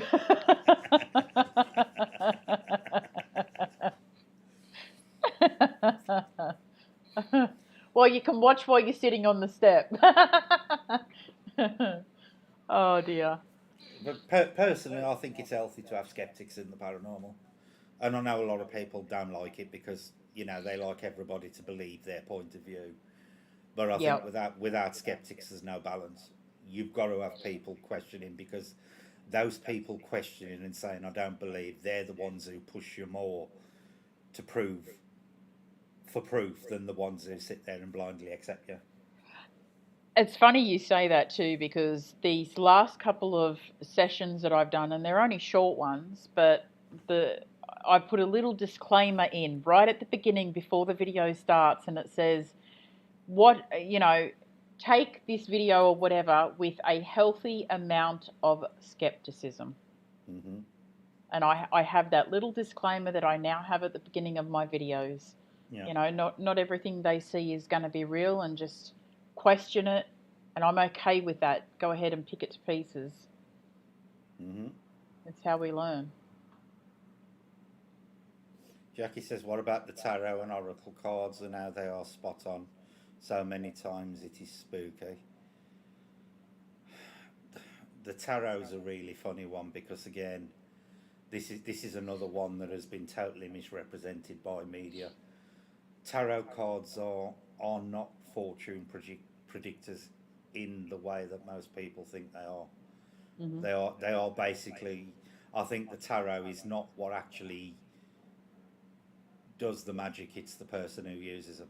The tarot is just the springboard or the prop, so to speak, to people's own mental abilities, more so than the cards themselves.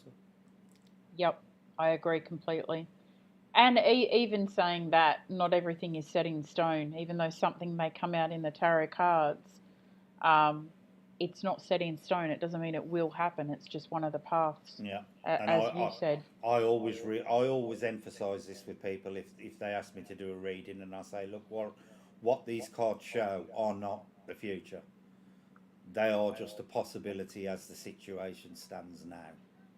Mm. You know, and people do put too much emphasis on, that they basically, tarot cards can become self-prophetizing, because people will then make conscious decisions around what they've heard from a tarot reader, or a divinator, or an oracle, or whatever you want to call it. And this is what you've got to be very, very careful of, is that you don't do things in a way to make those cards come true. They are only ever a guideline of what could happen. They are never set in stone, ever. Yeah. You know, I've known people in the past who are terrified they're going to die at a certain time in a certain place by a certain method because some gypsy Lee Rose told them in a tent with a set of tarot cards. And I always say to them, wipe it out your mind because it's not right. Mm.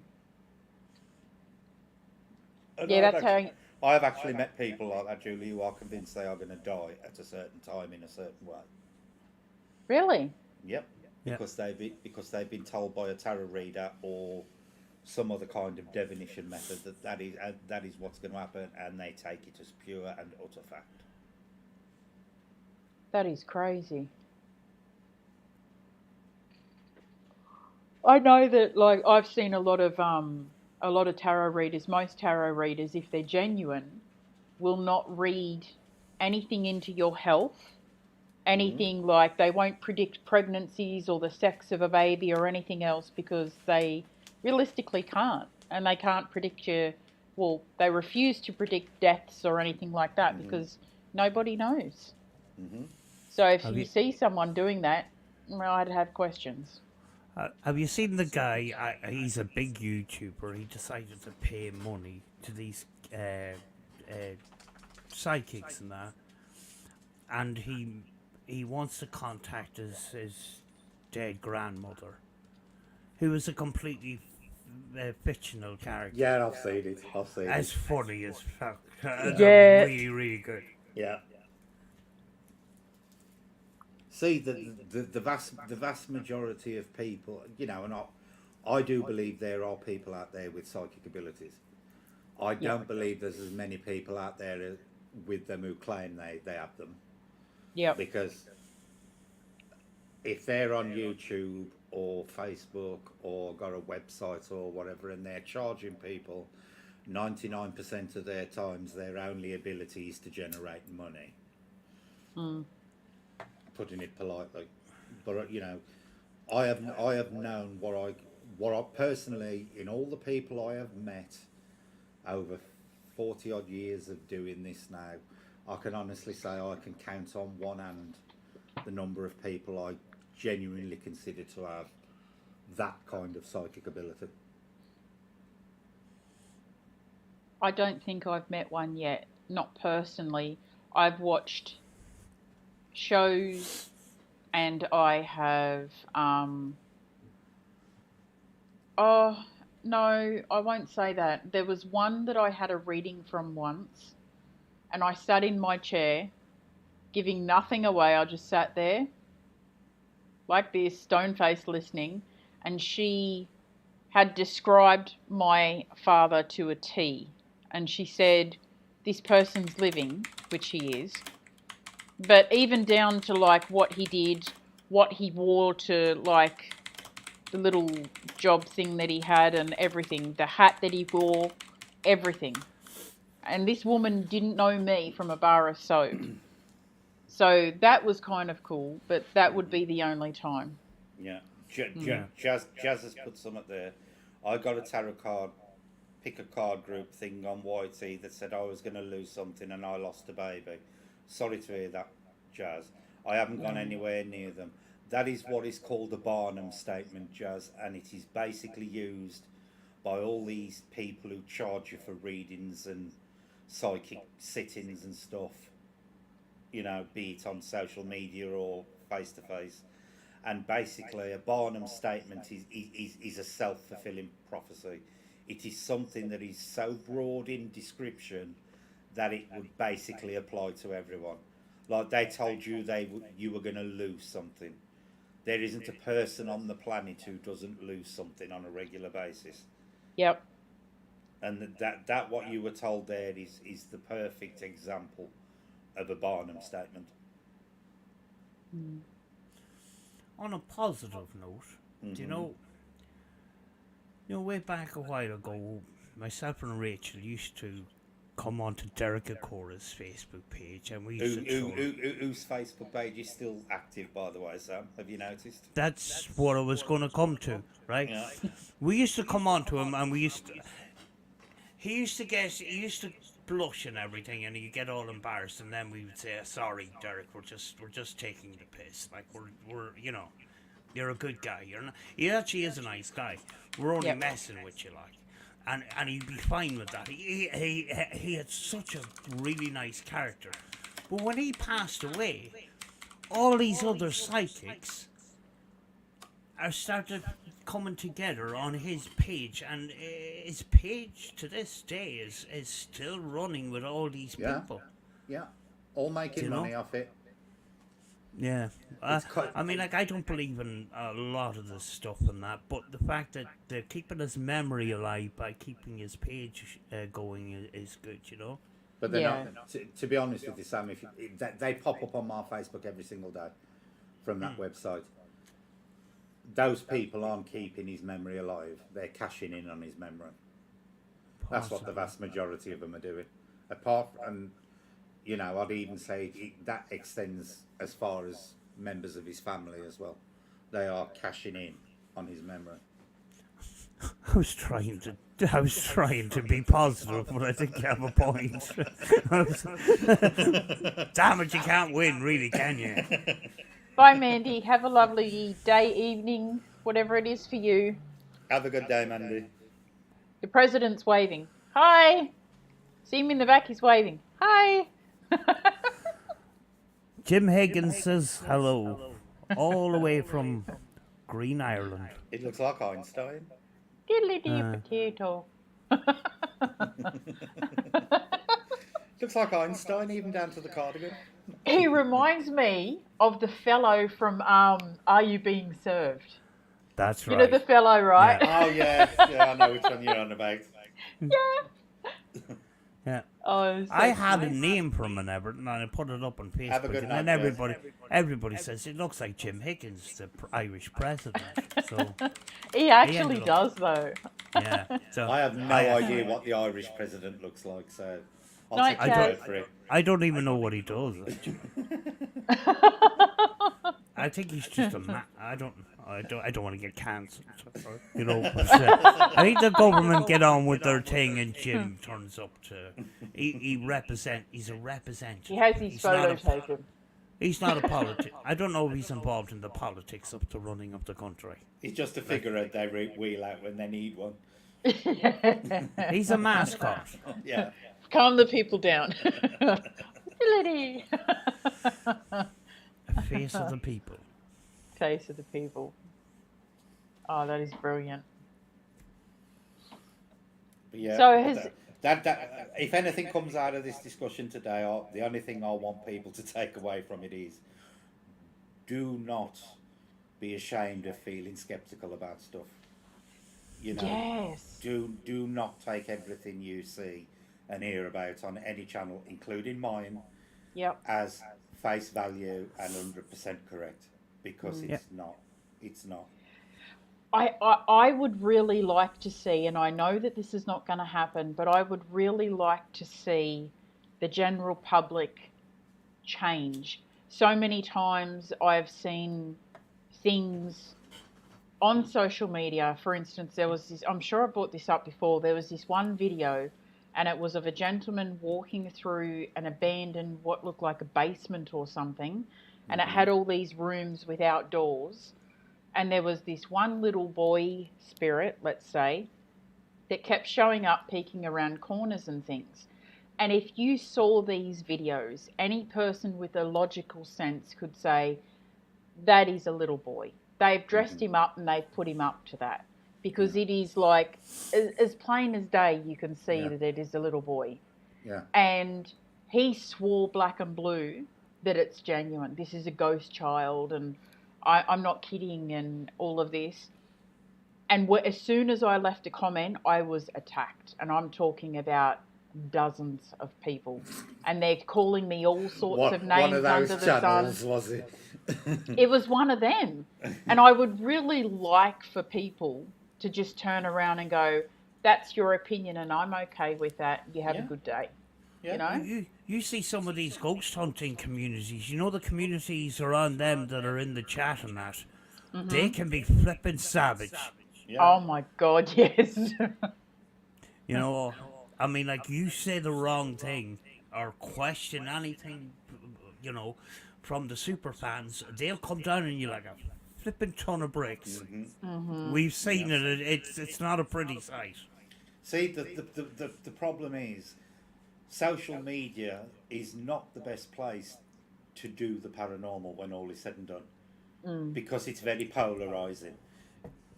You've either got the people who strongly believe or the people who strongly disbelieve, and that's the only two ways that they can actually maintain successful channels on YouTube, is by being one or the other. If you're in the middle ground, you're going to struggle because you're going to get it from both sides, literally.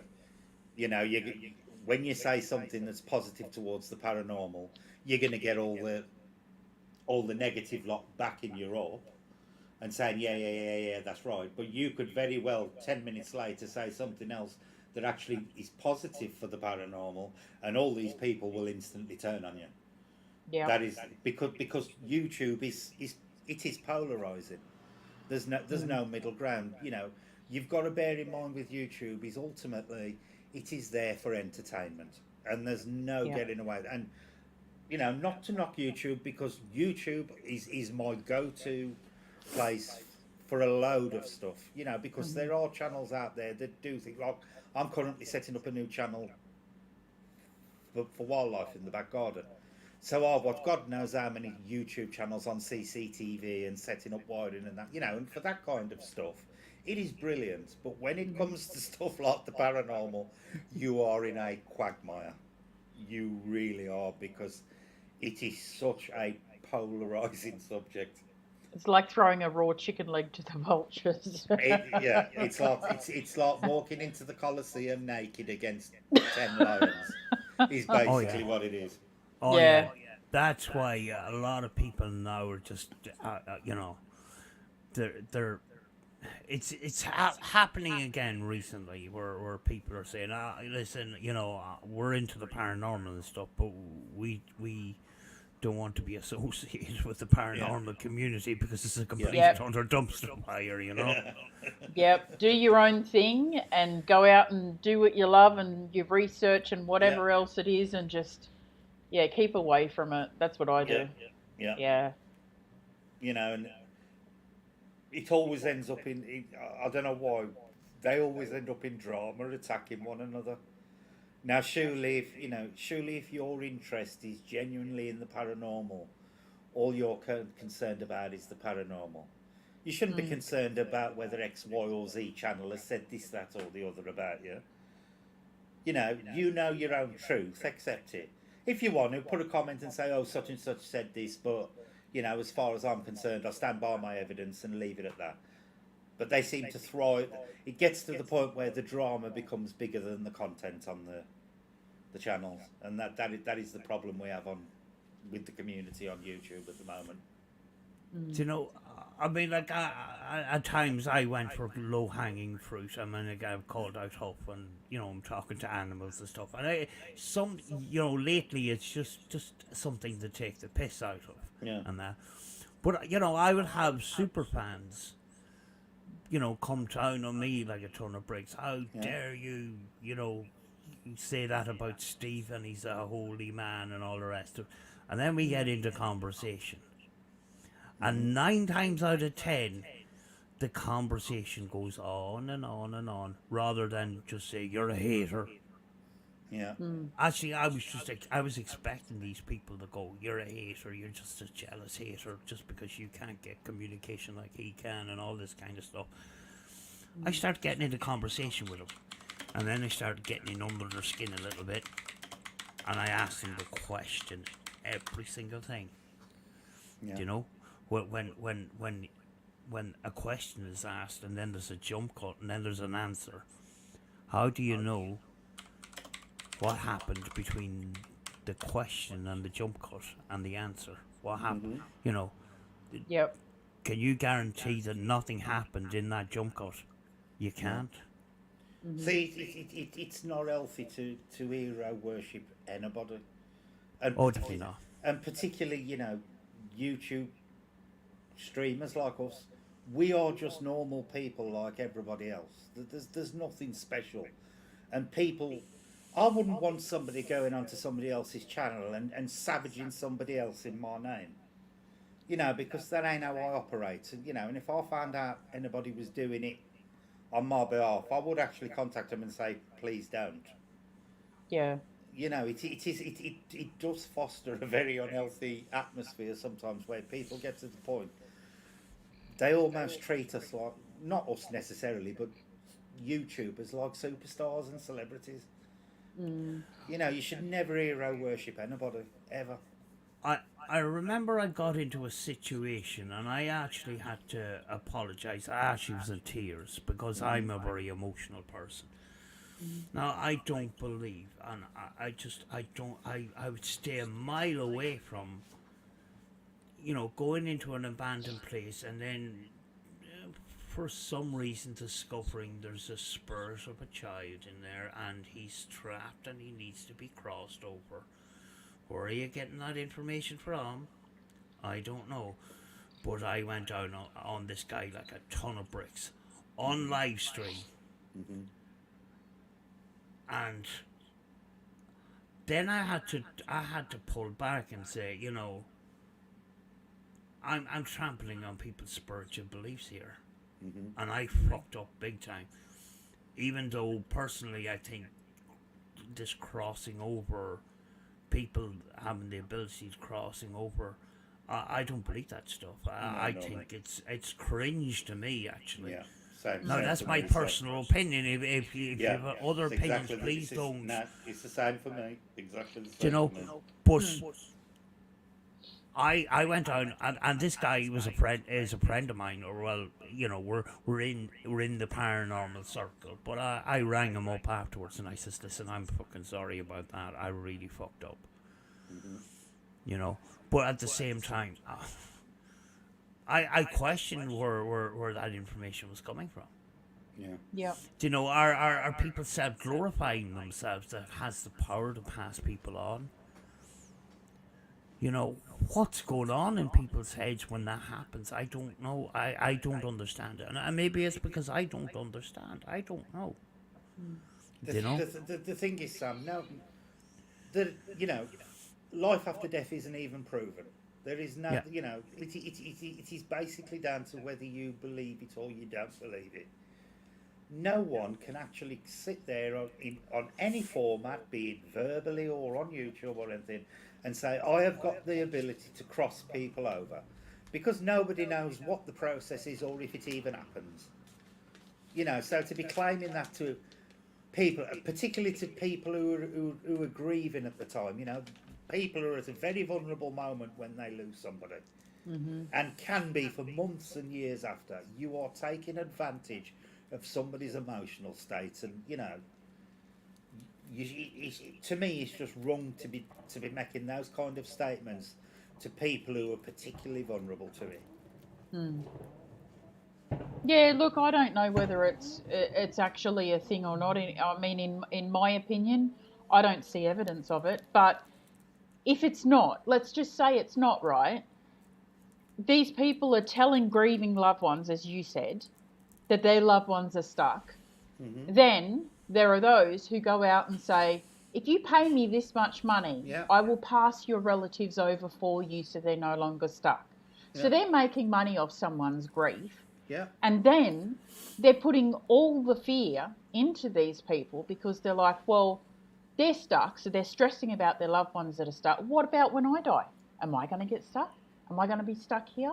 It's just a whole vicious cycle that's going round and round. You need to leave a credit card just in case, so your kids can pay to get you. Yeah. Take my payment now. Leave it in a note. Here's the payment in case I get stuck.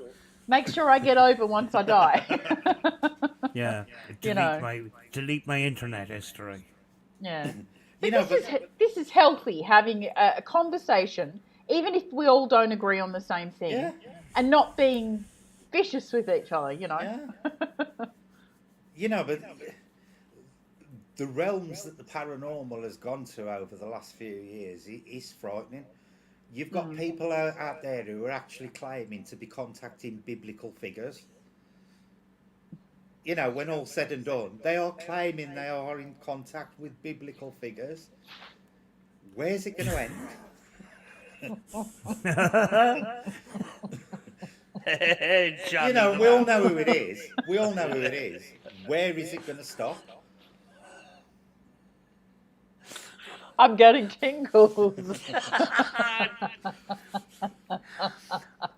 That was the Getting best. tingles all over. We went onto this channel. We pretended to be psychics.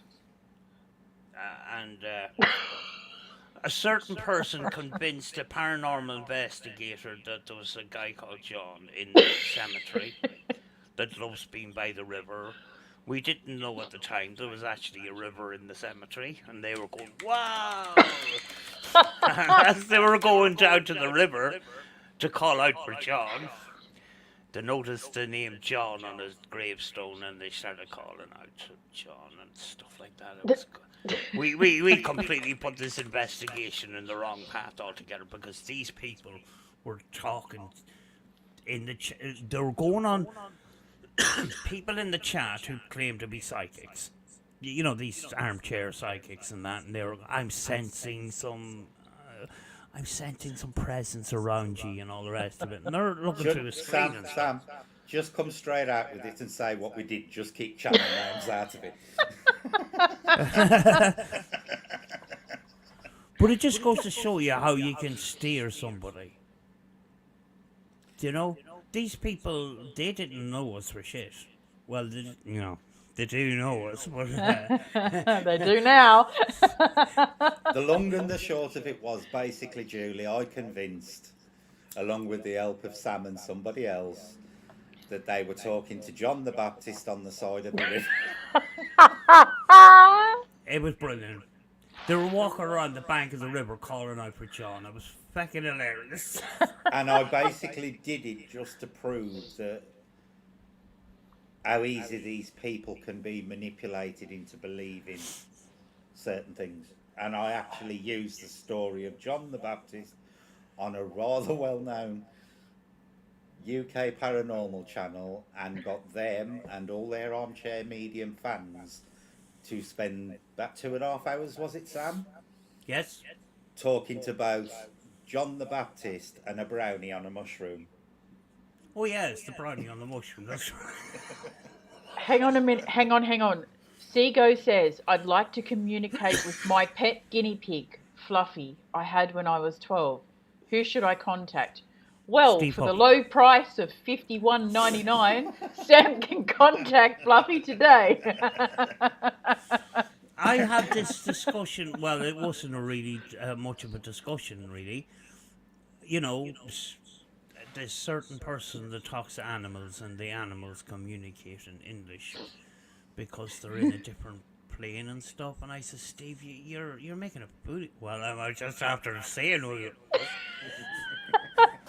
you're making a fool of yourself. You know, do you understand that you put this out there? Like, oh, I take my ITC very, very seriously. I said, Steve, you're talking about pets, dogs and cats talking in English. Do you know how stupid that sounds? He says, well, you know, we all have our beliefs and stuff. I said, Steve, you're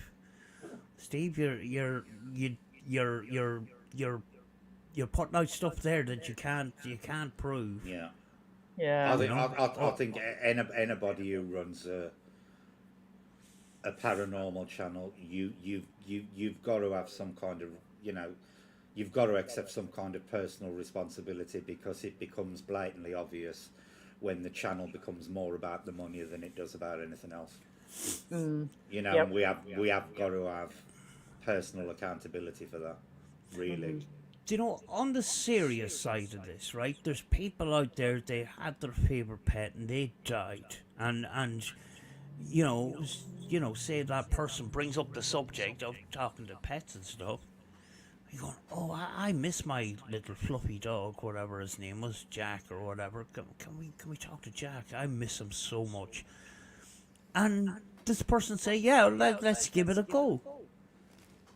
And I'm going, you know, that's just pulling on people's, vulnerabilities and stuff. It's just, You know, I mean, like if You he know, says what are they going to do if they suddenly turn around and said, "Oh yeah, Fluffy's here," and it says he's really pissed off with you because you don't get salmon the night he died?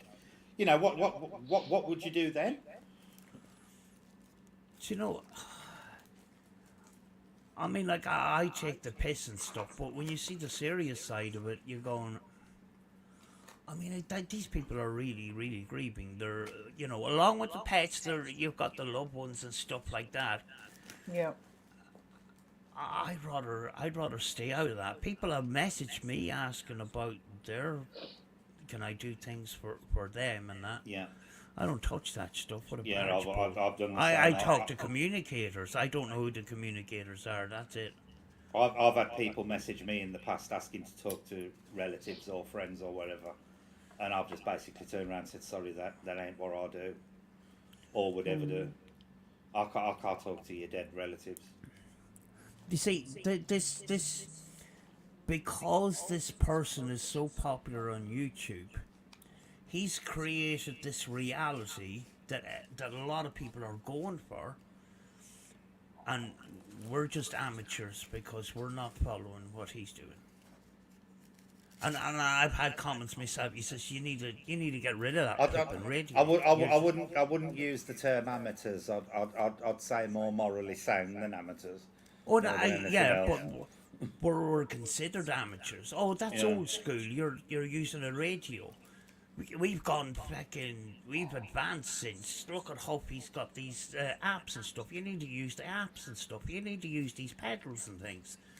I says that's not modern advancement. You But know. don't you think? Don't you think it's scary if you think about it? And this is social media on a wider aspect. If you've got somebody who can convince hundreds and thousands of people that they can talk in English to their pets, what you could achieve with a YouTube channel.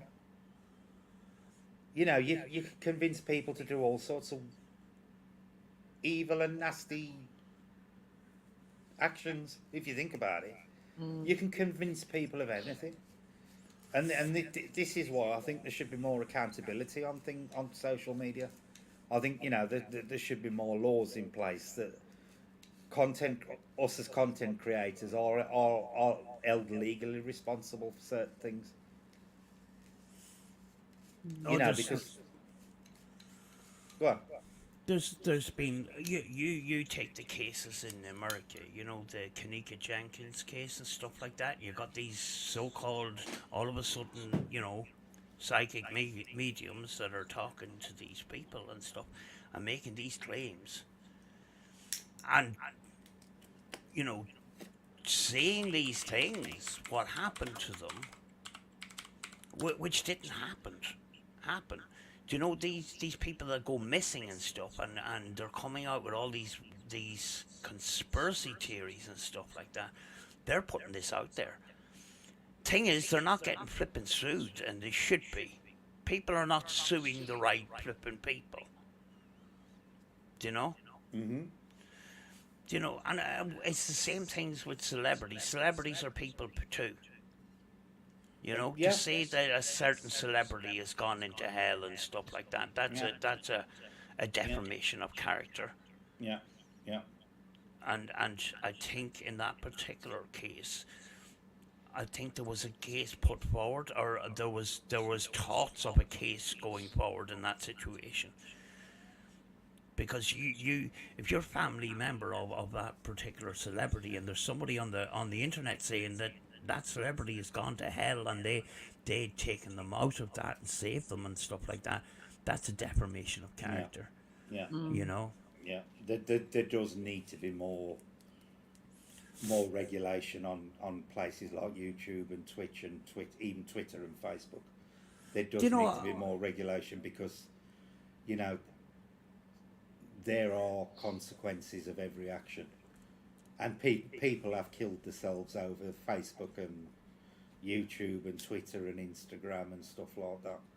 Yeah, But if you think about it, you got like these religious cult leaders who've like Jim Jones and all those type who cause these mass suicides. If you think about it,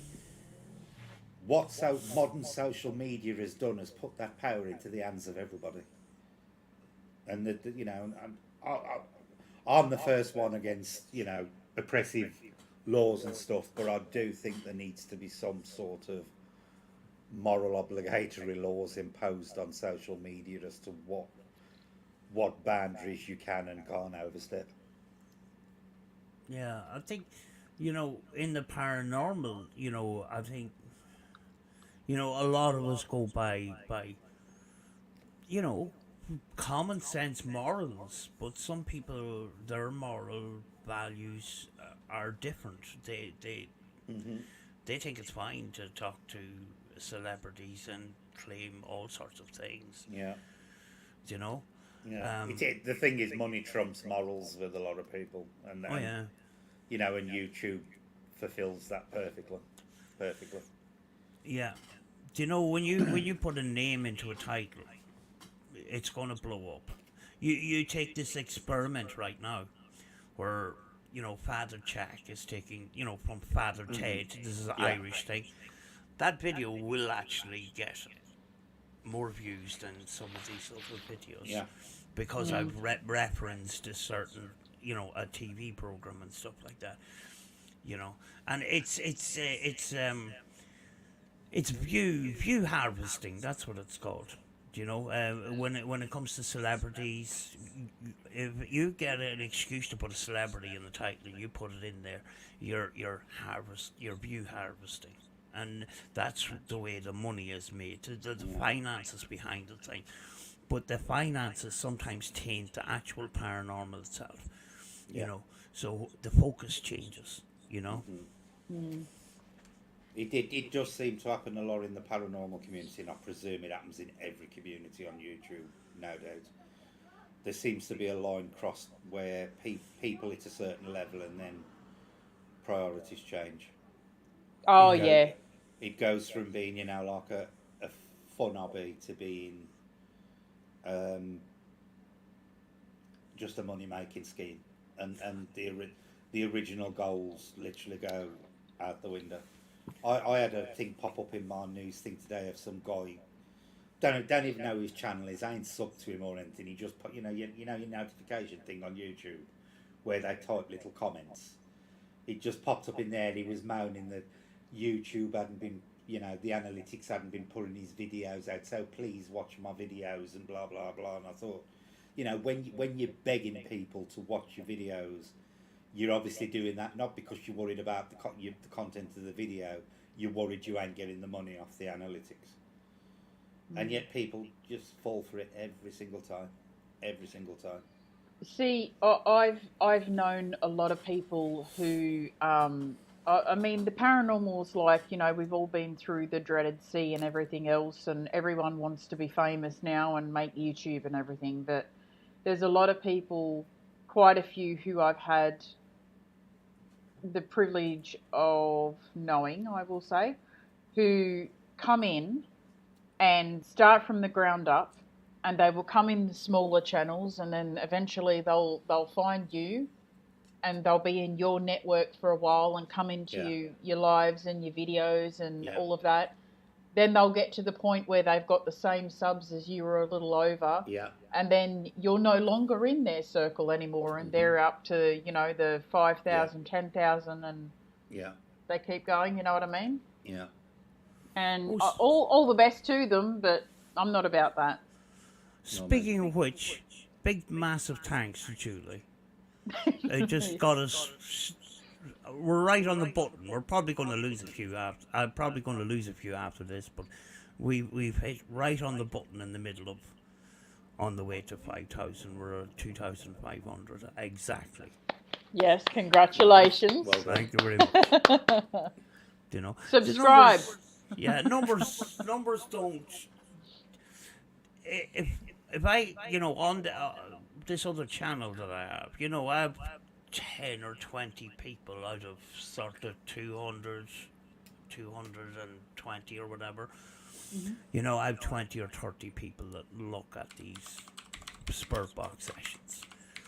Even if there was a few, I try not to get that disheartened because them few people enjoy them sessions. They Yeah. want those sessions and stuff like Mm-hmm. that. That's the way I look Yep. at it. You know, I remember doing a live stream, and it was a live ghost box session, and it ended up there was one other person online. Everybody else had pecked off at the stage because I was streaming over 3 hours.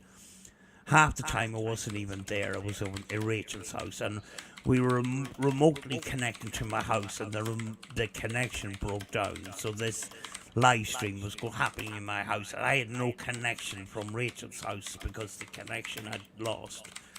And I came back, and there was one person, and I ended up still staying on for another hour and a half just because of one person. Yep. You know. Hmm. It makes all the difference, really, doesn't it? Yeah. Even if you just have those Mhm. few that always come in, Yeah. yeah, it just makes all the difference.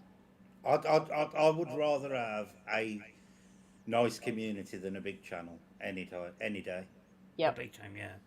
Because absolutely. I think as soon as you go into the realms of the big channels, and let's be honest, a lot of people buy the way there. You know, they buy subs and views and stuff like that to make Yep. themselves look bigger than they are. You actually you lose that community. It's nice. Yeah. It's nice to come in and see people in your chat who you talk to every time you do a stream. And I'd rather keep that aspect than have 40,000 subs and not know a single person in my channel. Yeah. Yeah, and like even the chat. I mean, we can talk to people now and read their comments and Yeah, communicate with them. If you have 40,000 people, your chat's going to be moving so fast you can't even say hello to anyone anyway. yeah, yeah. It So just becomes so impersonal. yeah, it does. Yeah, I know this. You know, this podcast I've been talking about earlier on. It's not paranormal. It happens a couple of times a week, and you can't actually get into the chat unless you're a member. Oh, Yeah, it's I've all noticed. about. I've noticed that's becoming more and more popular on YouTube. People are forcing people to sub to them by locking them out of chat unless they're a subscriber for a certain amount of time. Or members. It's a members only stream. You know, you can't get into the chat without being a member and stuff like that. But these people, a lot of these people, these podcasters, they have staff, and those people have to get paid and stuff Hmm. like that. It's a business decision, but it's sometimes doesn't feel right. Yeah, That yeah. you don't have a say. You can make a comment below the stream afterwards, but you can't get involved with the community unless you're a member a lot of the yeah, time. You know. yeah. Mm. And the thing is, what I like about my channel, but because it's smaller, and people come in, you sit there and read and you can actually answer their questions or get into a conversation with them, or take the video, the stream down a path that they want it to go. Like somebody say, "What do you think about blah blah blah blah blah?" So you can have a discussion about that. That way, you include everybody in your channel. Yep. If you've got a channel where your bloody chat's just rocketing by, and nobody gets addressed unless they start doing these what you call them super chats and stuff, and that really knocks me, the channels that will only respond to people who give them money. Mm. That really does grate against my sensibilities, because I don't care whether people send me money or not. If they ask me a question and I've got an opinion on it, I'm quite happy to answer it. Yeah, I've seen some channels go, oh, we're going to have a T-shirt giveaway this live stream, and only people who donate are going to be put Yeah, into the draw for yeah, it and stuff. yeah, yeah. Yeah, But it's very popular on YouTube now. You are based, unless you are actually putting a comment in a paid for super chat, they won't even acknowledge you're in the chat. yep. Simple as. Sam, do you still use shortwave for communications? Right, I'm going to do me a coffee. I'll be back in a sec. Okay. Actually, if you give me 1 second, I can show you the device which gives you so many different bands. But I do use shortwave the odd time, but not on YouTube or anything like that because it's it takes a lot of listening. But I've got this SDR radio. I'm going to show it to you now in just a wee second. Okay. This would be good. Sam has about 2 billion radios in her place. So, yeah. She could showcase a new radio every day of the week for a few years.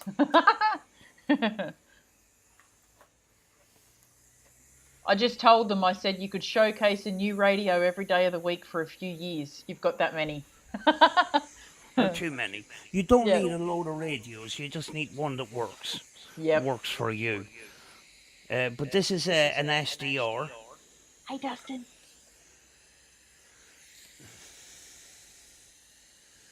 And it actually will give you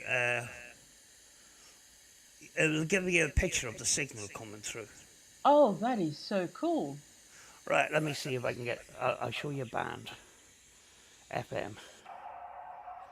Right, just turn it down here.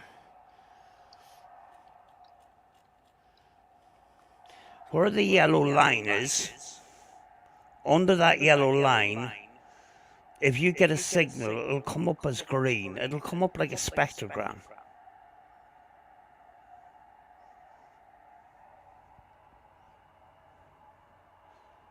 I'm not getting signal at the moment because I have probably... See where the blue is underneath the yellow?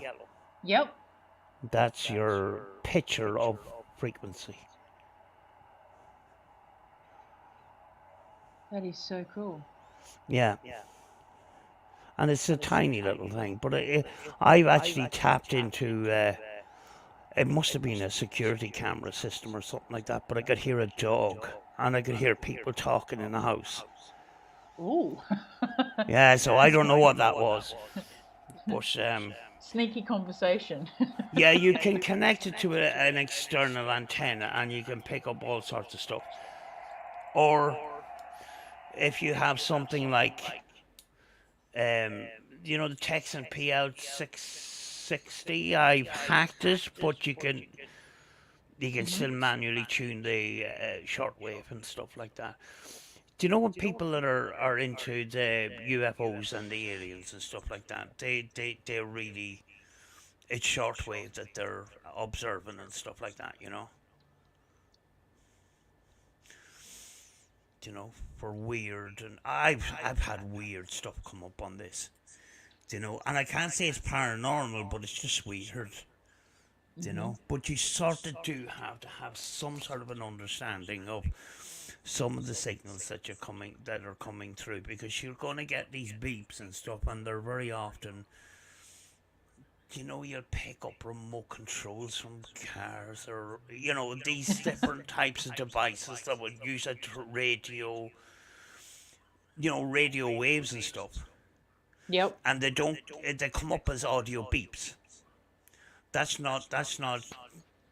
not aliens trying to communicate with us. That's just technology that uses radio waves as remotes and stuff like that, Yep.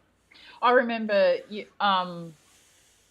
back in like some of the old portable, phones that you could carry around with you, and sometimes you'd pick up the phone to call someone, and you'd hear someone, across the way talking. It's like you could listen in on their conversations. Yeah.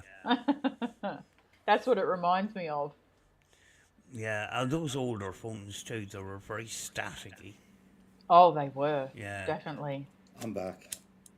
Welcome back. I hope Seago ain't put us in his arse pocket. You hear this?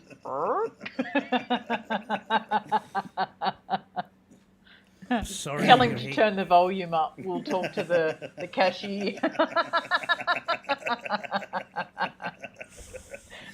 I'm sorry if you're hearing revving cars outside. The Donegal International Rally is happening 20 miles away, and you've got all the young people with their zooped up cars, Yeah. being a bell end.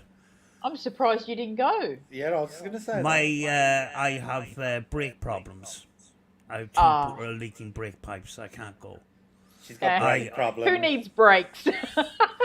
yeah. She's got brake problems. She can't take a break from buying spirit boxes. But I Just take really a would have. Yeah, I really would have loved to have covered it this year because I missed it for a couple of years and that. take a brick with you when you need to stop. Throw it under the wheel. How many more Yeah. spirit boxes are currently on order, Sam? One. How many have you? One radio. How many have you got now? About 30. Well, we have to try to find Spirit Box. Anything You know- that you use for communication, how many do you have? We're talking about 50-ish. As in That's a radios, lot. yeah. That's a lot. You know what you need? You need some floating shelves on your wall, or like a bookcase kind of thing, and you can Yeah, with a display wall them all. behind you. Yeah. I yeah. need a house with a garage, and I just have the garage as a complete studio with. No, all you the need to move into a data centre. That's what you need. Yeah, I'm in a tiny apartment. It just doesn't. It's not making sense. I have. You need to move into a big server installation, Sam. That's what you need. I can imagine Sam sitting here, and there's one of those massive supercomputers behind her. Yeah, super server. And all the blinking lights. We have know. communication. Yeah, I don't have much. Them big static caravans. Yeah. There's some static caravans have got actually more space than I have right now. Jeez. Yeah. You should move into a static caravan, Sam. They normally have decent internet as well. Yeah. Have they installed your new internet now? No, When they're doing it? they say it could take months. Are you joking? Yeah, the infrastructure isn't there, even though it's a new place. Wow. Surprised they didn't build it in. The housing company have issues with cables going up the side of the wall. They have all. With the apartments, they had installed the internet cables inside the building itself, not on the outside. And it's very, very awkward to replace those cables, those copper cables with the fiber optics. Mm-hmm. It would be much easier to just take up the footpath and then run lines up the side of each building and just tap into the side of each building with fiber optics. Well, I'll be I right back. I upgraded to 1 gig a couple of months ago, and to be honest with you, it's been absolutely brilliant. I'm glad I've done it. Got it really cheap as well. Virgin. Yeah. I was paying, I think it was nearly £60 a month with BT for a 52 gigabyte connection, and now I'm paying £38 a month with Virgin for a 1,000 gigabyte connection. Virgin do have the infrastructure here. Yeah.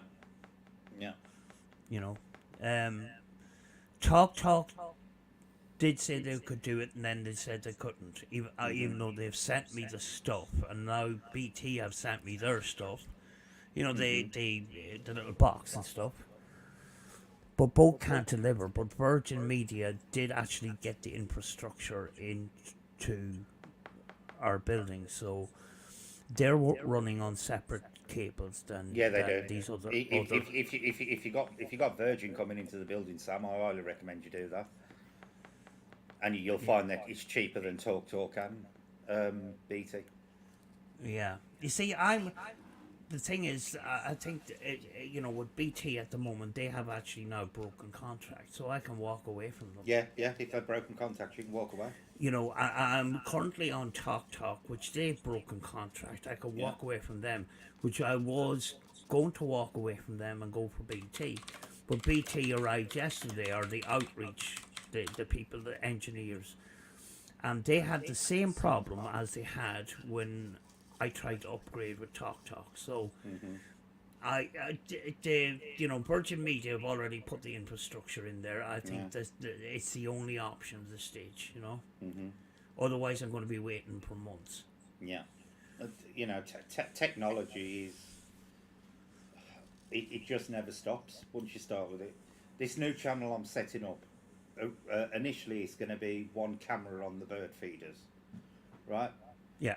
So far to set that channel up, I have spent nearly 500 quid, Right. and the camera ain't even set up yet. I've still got other stuff for it. So basically, to set up one camera in my garden to run a channel is probably going to cost me close to 800 quid before it's even running. Yeah. What does it consist of? Does it consist of just going live streaming? Yeah, it's basically it's just going to be a live stream from morning till night. That's on the bird feeders in my garden, so you can see the birds coming in and all this, that, and the other. It's just a secondary channel. It's But an to observation. Yeah. It's, Yeah. it's just a bird live feed sort of thing. But I've spent about 500 quid on it so far. Yeah, I've been in talks with with a guy. We were friends from a way back, about talking about starting a channel on cars, basically. And travel and stuff like that. We have to do a live stream on that at some stage and have a talk about it and stuff like that. Mm-hmm. What's that for? We were just talking about secondary channels and stuff, and Brett was talking about his sports. I've just said I've up to this point, and the camera ain't even running yet. For one camera set up in my garden to film the birds, so far I've spent 500 quid. I'm looking at about 800 quid before it's ready to go. Oh, yeah. Well, when it gets up and going, we'll have to share it all around and that too. Yeah. Yeah, get the word out there. When you think about it, people listen and watch these. These relaxation things? Where it's just waves and the sea, and they'll just stream the sea for maybe it's just 15 minutes of the sea, and they just double it over and over and over, and they do it for relaxing. Observation of nature is actually pretty cool, People, it is. if they want to chill out, you can just lie down and read a book and then look up at the television to see if there's any birds and stuff. It's kind of Well, exactly. Who doesn't want to sit there with their dinner in front of YouTube watching a pair of wood pigeons up? Well, if you can't get out, some people can't get out. They can't. Yeah. They might be in the middle of freaking New York City and not see a lot of this stuff too. Well, you remember the videos you and I used to watch, Brett, about there was the breeding box and the little babies, and we were waiting for them to leave. I'm setting that up for next year. There's going to be a box in the garden, and hopefully we'll get some blue tits in there and get a nest. But believe it, just to set up that section, which is a bird box and a camera, is going to cost me about 200 quid. Oh my God. Yeah, it's not That's a cheap. lot. Yeah, because of the camera and the bird. The bird box on its own is about 50 odd quid. The camera to go in it is over 100 quid. Because it's all IP cameras, and then you've got to link them all through PoE switches and stuff. But it's an expensive little hobby, but it'll be worth it when it's done. I used to make bird boxes. Yeah. Yeah. The vlog that I just put up, the one where we walked up the mountain, me and the girls. I ain't watched that yet with the minor birds. I meant to watch that yesterday and forgot to. Oh, they're so beautiful. It's funny too, because on the walk up, you could hear birds every now and again. I kind of just put music over everything because you couldn't really hear much except wind. But you could hear a few birds. But then when you get right to the top of the hill, and this is a fair hill that we walked, you could hear the minor birds and that up the top. And the minor birds are copying the sounds of all the other birds. Yeah, well, they're one of the best mimics in the world, minor birds. Yeah, it was brilliant. It was brilliant. This area that I'm in right now is so bad, even the birds are afraid to come in here. Oh. Well, Here it's got really strange because when I first set up the feeders here in the garden, never saw a bird in the garden for 2 weeks. Not a single bird. They wouldn't come near the feeders or anything. Then I had like one sparrow turn up, and then now it's just everything turns up in the garden all day long. But I was actually in the garden a couple of weeks ago talking to the neighbour, and a wild starling landed on my shoulder while I was talking to the neighbour. Then hopped onto the wall between us and sat there for about 2 minutes listening to us having a conversation over the wall.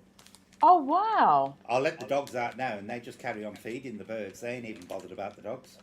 So if you put a box up to try to encourage something to nest there so you can film it, where are you going to put it so that rats don't get in or anything? It'll be actually mounted on the wall. Okay. And I'm also next year planning on putting a bat box up as well, because we've got bats around here with a camera in it. So they'll be able to watch the bats as well. That'll be cool. When I was a kid, I used to think that if I made a nest, the birds would... Yeah, Yeah. I did as well, Sam. Yeah. And my mother used to, when I'm in bed or whatever, when I'm not looking, my mother Slip an egg in. Hen's eggs in it. Yeah. That's cool. It's so fascinating watching them build the nest, though, because they intricately weave things and they pat it down and then they brings more stuff back. It's fascinating to watch. We probably couldn't do it. Oh no. It's amazing though that they know how to do it. Like even when they leave the nest and then they have their babies the next year, it's just instinct. They know. Yeah. And you see these swifts and stuff like that, they chew up things and then they regurgitate it and they turn it into a kind of a pulpy, woody cement kind of thing. Yeah, that's how Martins who do that. Yeah. And long-tailed tits, they, believe it or not, they actually make theirs out of cobwebs and poo. Hello, Irish whiskey. Hello, Greg. How are you? Long time no see. Yeah, long time. Very long time no see. Hey. Hope you're keeping well. You know, a lot of people in the paranormal seem to have had a break recently. Have you noticed that? I have, yeah. Yep. There's a lot of people had a break for it. I don't know whether that's because, the way it's been going or what, but it's nice to see people are starting to come back now. Oh, definitely, yeah. Well, that's because on YouTube it's been a complete and utter dumpster fire. Like, you have to take a flipping break. Like. You do. You got to walk away every now and again just to stay sane. Oh, look, it's paranormal. See the lights move? We're only three days from the summer solstice as well here. Oh, that came up quick, didn't it? Yeah. Well, I must keep an eye on the big fort. Yeah. So basically, for anybody who wants to watch it, if you go on YouTube, National Heritage normally does a stream on their channel that shows the sun rising up over the Keelstone. It's absolutely brilliant to watch. So if you want to watch it, Julie, just go on the National Heritage YouTube channel, and then you'll be able to see that. You'll be able to watch all the summer solstice at Stonehenge. Last year they had. It's either paranormal or Cybermen. Oh, the ice cream man's back again. Yeah. Do you know he turned up last night at 9 o'clock at night? Really? Yeah. What's the temperature there? Yesterday it was 31 degrees. Oh, that's warm for you. Thank God it's dropped down to 20 today. Guess what it is here? Go on. 5 right now. 5 degrees. Oh, Australia's shivering. Yep. I'm not bullshitting you right now, but we've an ice cream van that plays that exact tune. Yeah. Yeah. He normally comes about twice a day now. Are they not allowed to play Greensleeves anymore? Yeah, they can play whatever they want, I think. Oh, can they? Because we don't hear them play Greensleeves over here anymore. Apparently it was bad because the kids had run out onto the road, so they had to change the music. So how was the music going to make a difference to the kids? Oh. What they're playing that white noise that teenagers don't like instead. I don't think they think about it logically. Play Enter Sandman. Yeah, I know. They're pumping out frequencies now that kids don't like.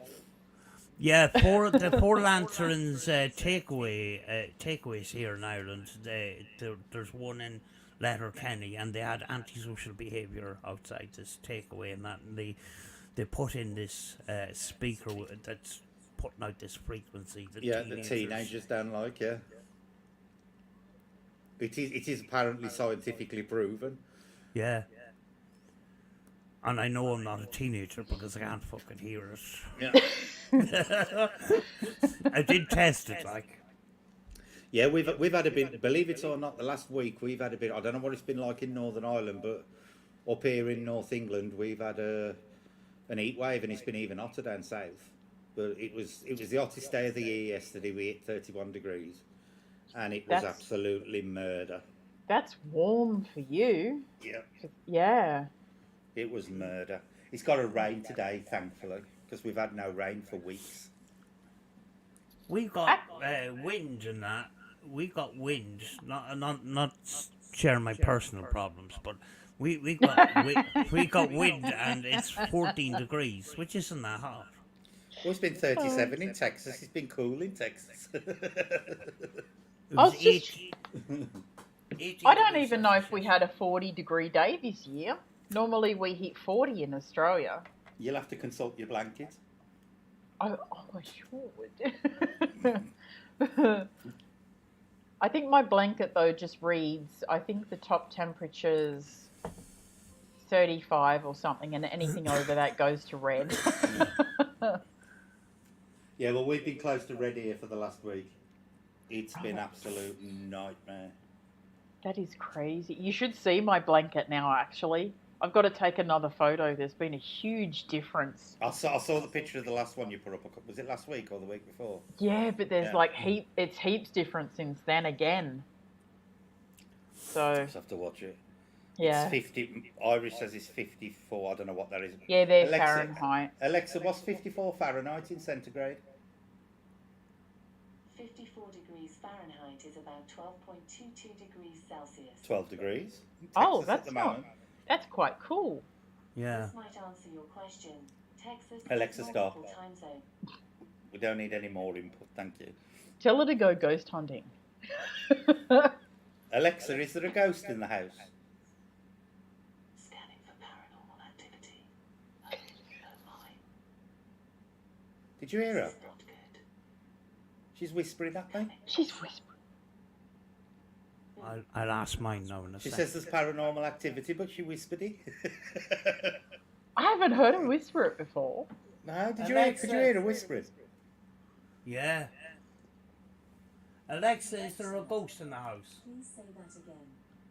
Stupid bitch. Alexa, is there a ghost in the house?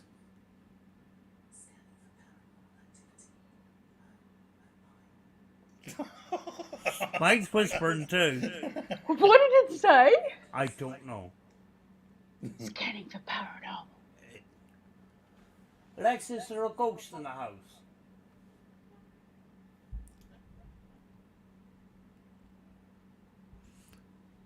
You deaf bitch.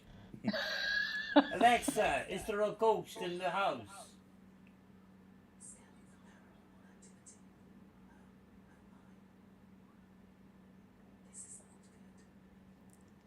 Something to do with paranormal. No. It's too flipping far away. Basically, it said the same as what Brett said. I don't even know Alexa did that. Neither did I. Because I used to ask it in a different way. Is there spirits or something? Because it's too hot inside. All right, I'll come deal with it in a second. Hang Go on, get- I'll ask her again. Alexa, is there a ghost in the house? Monica to bring the other one out of the room. Activity. Oh my. This is not good. Coming closer. She said, scanning for paranormal activity. Oh my, This is not good. It's coming closer. Now, considering what happened the other day, that is a bit of a fucking creepy thing to say to me. Right, I'm going to plug mine in right here so everybody can hear it to see if it comes up exactly the same thing. That's creepy. Considering what we were talking about earlier, that was a bit close to the bone.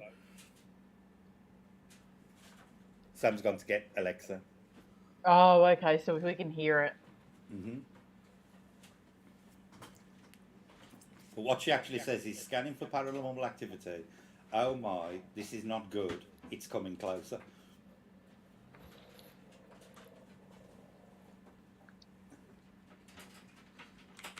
Welcome back, Seago.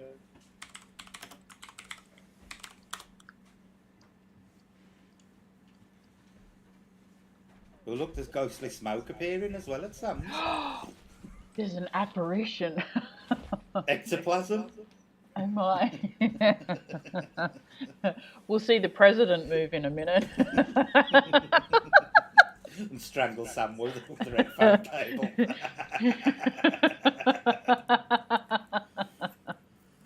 Oh. Sorry about that.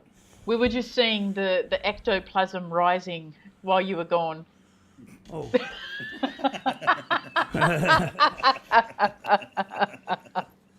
Right, I've got it right here. Alexa, is there a ghost in the house?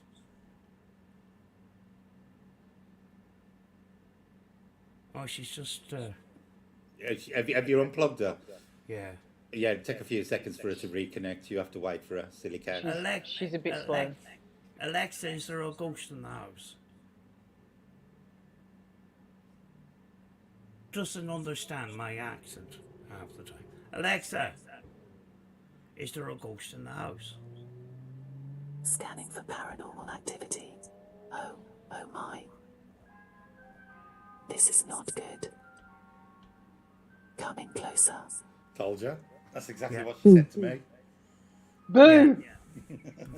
Yeah. And just in the middle of that, the ice cream van starts playing again. Doo, doo, doo. That is creepy. I told you the other week, you know, when she woke me up in the middle of the night whispering? No. Oh, fuck that. Yeah. No. Yeah.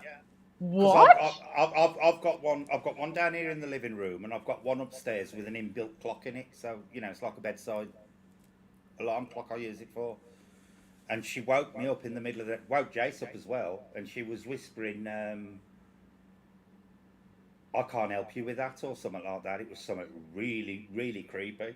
Totally freaked Jace out, but she whispering like she was just on Sam's in the middle of the night. So you've had someone talking to Alexa, and now you've had like your possession or whatever it was that's happened as well as all the other stuff that you've seen. That's one of the reasons I keep mine off most of the time. I just turn it off and on. Amazon had to send out a worldwide patch for Alexa because last year she'd suddenly start doing this really evil laugh for nothing. And she frightened that many people that Amazon had to do an emergency patch to stop her doing it. She'd just randomly start doing this evil cackle for no reason. It was It was really freaky, and they had to patch it to stop her doing it. That's insane. It actually made the news, that did, when she was doing that, doing the evil laugh for no reason. Oh my God. But she about 3-4 weeks ago, she woke me and Jace up in the middle of the night whispering to us. That's why mine is normally plugged into the computer system. When I plug in the computer, it's on, and when I plug it out, it's off. I just don't use it, you know.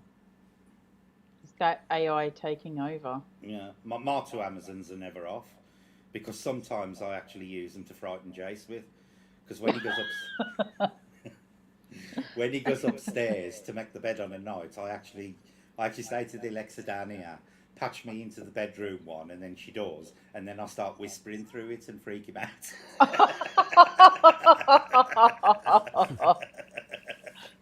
I think the lights are pretty cool. What lights? Do you know the Alexa lights that you Yeah, can connect up? all my lights in the house are run off Alexa. Yeah, you can get any kind of shade or color or whatever. Yeah, Alexa, Yeah. turn on bathroom light. Well, we can't see it. Alexa, turn off bathroom light. Oh, that was pretty. Yeah, she comes up with random comments every now and again about me putting the toilet seat down and all sorts of things. Have you ever asked? Have you ever asked them to turn the bulb or the light to black? It comes Alexa, up. make the living room black. Okay. I don't think she's turned them on. What does it do? It's a kind of a grey color. Oh. Alexa, turn off living room lights. Okay. Oh yeah, they did. It was, yeah. I just saw the lights dim. So they were on. Because my lights are all connected through Alexa, through Philips, what's it? And they're also linked to my YouTube channel. So when I used to get, like, somebody did a super chat or something, used to make the living room lights flash at the same time. And That's cool. People used to do it just to annoy me. So I'd be halfway through a stream and the lights would start flashing. Wow.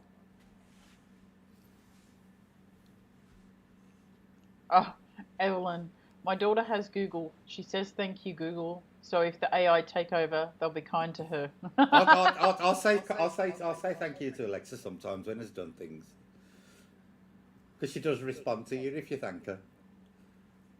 That's pretty cool.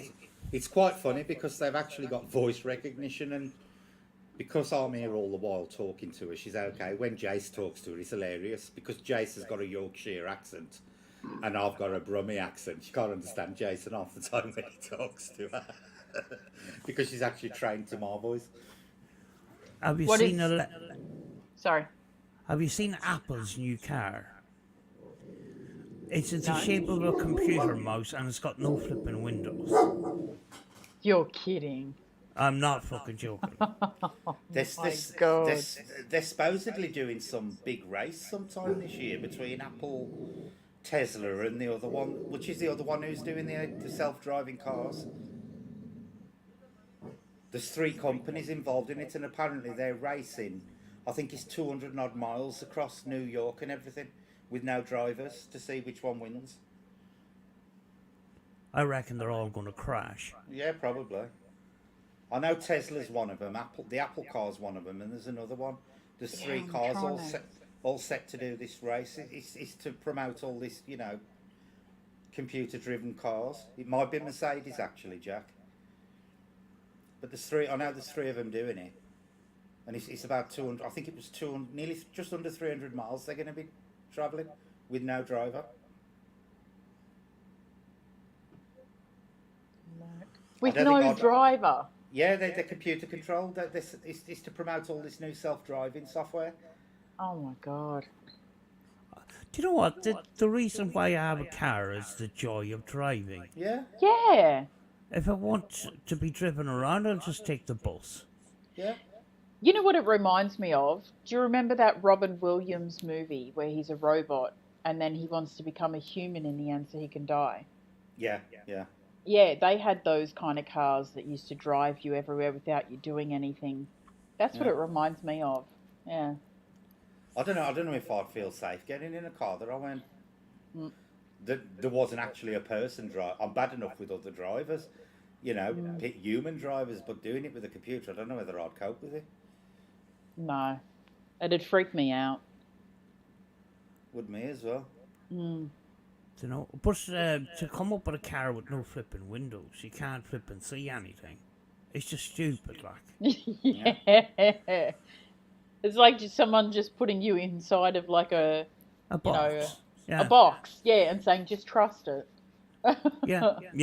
I've got to be honest. I think that'd probably trigger my motion sickness if I had to go in a box like that with no windows. Oh, big time. Yeah. Because if I travel on like public transport, I have to sit on a seat that's facing forwards. If I sit on a seat that's facing away from the windscreen, the minute the thing starts moving, I feel sick. Yeah, my like that dad too. said that if he's in a car, like a passenger seat or something, and he tries reading a book or Yeah, something, he'll I'm get exactly. I can't read a yeah, book. yeah, I cannot read a map or anything while I'm driving along because as soon as I look down, I get the motion sickness and it makes me feel physically sick. yep, So I have to yep. always make sure I get a seat that's facing forwards on trains or.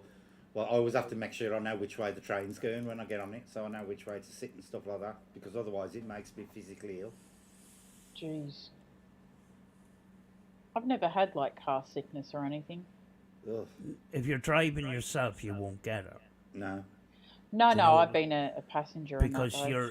when you're taking the corner, your body's already prepared to take that corner. If you're a Yeah. passenger, your body can react differently than when you're driving yourself. Because when you're driving, you know exactly what's going to happen when you turn that wheel. It just doesn't happen when you're a passenger Yeah, in the same way. You're not connected to the travel itself in the same way as the driver. Do you know what would be really interesting? I was just thinking it was like Ghost in the Machine. With all our reliance on technology and the more and more we come to rely on technology, do you think the paranormal might start bleeding over into technology? ooh. Like in a Ghost in the Machine type of scenario. Well, that would raise the question if they could interfere with. I mean, we have enough evidence to say that they can use a spirit box. Can they actually control equipment? Like Yeah. actually move something? Well, Yeah. I think it's possible because, I mean, you've had these reports, whether there's solid evidence or not is another thing, about people having conversations with people that passed away on the phone.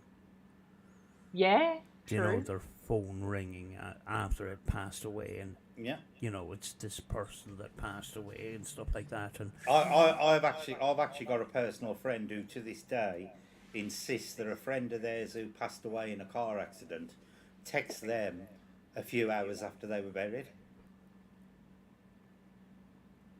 gee, And they've insisted that to this day. That the friend Oh. actually texted them on their phone a few hours, and he came up with the friend's name and everything, and apparently the phone was buried with the friend. Oh, that's crazy. But to this day, she still insists that that friend contacted her about 3 hours after the funeral. Jeez.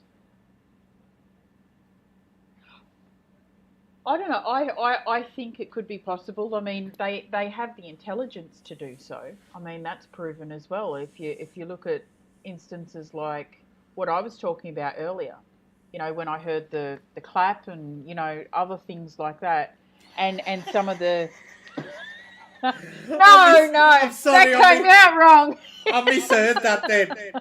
Also, what I heard was when I had the clap. Sorry, Drew. No, when I heard the clap. Not bad. I sat here, I thought, did I just hear that right?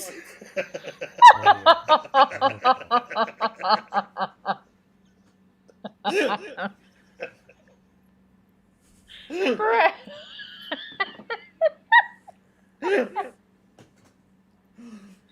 That was what I heard.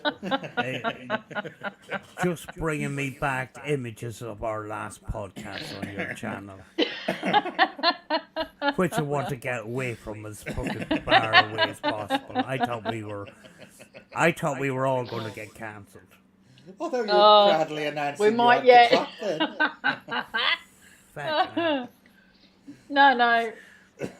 For anyone that missed it, I was talking earlier about, I was at home. My son was asleep and like I heard a, like on The Conjuring, not the other kind of clap. Well, Well, you know, they can mimic things, is what I was going to say. But the thing is, you know, if it does get to the point where it's proven they're manipulating spirit boxes, it's a bit scary to think, you know, they may start getting a bit more adventurous and start manipulating other things. Let me You know, drive today. Yeah, but you wouldn't really want to take a control. Look out the window. There's my car. You wouldn't want to take a control of the nuclear arsenal or anything, would you? Oh no, that's scary. That's scary. Don't mind me, I'll go get the milk. No. Might explain why I keep getting pizzas delivered here every so often that I ain't ordered. Oh, maybe they want pizza. That's usually a YouTube trolling thing. You're going to bed. Three No. times I have had them knock here with pizzas and takeaway, and I'm like, no, I ain't ordered it. But if it's paid for, I'll accept it. And it's actually my address they've got. That's Because, crazy. you know, I thought, you know, maybe asked them if they've gone to the wrong number, but no, every time, 3 times they've come and 3 times it was my house number they'd got as the address. Yeah, that happens with big YouTubers. What, they get sent presents of pizza? Yeah. Well, Sometimes, you know... might be worthwhile becoming a big YouTuber then if I'm going to get free pizza out of it. Well, That'd be good. yeah, well, we're usually talking about 50 pizzas, like. That's all right, I'd manage them. I'm sure Coco and oh, I've just had a brain fart and forgotten her name. Kaya, that's it. Coco and Kaya. Jace can have all the vegetarian ones. Yeah.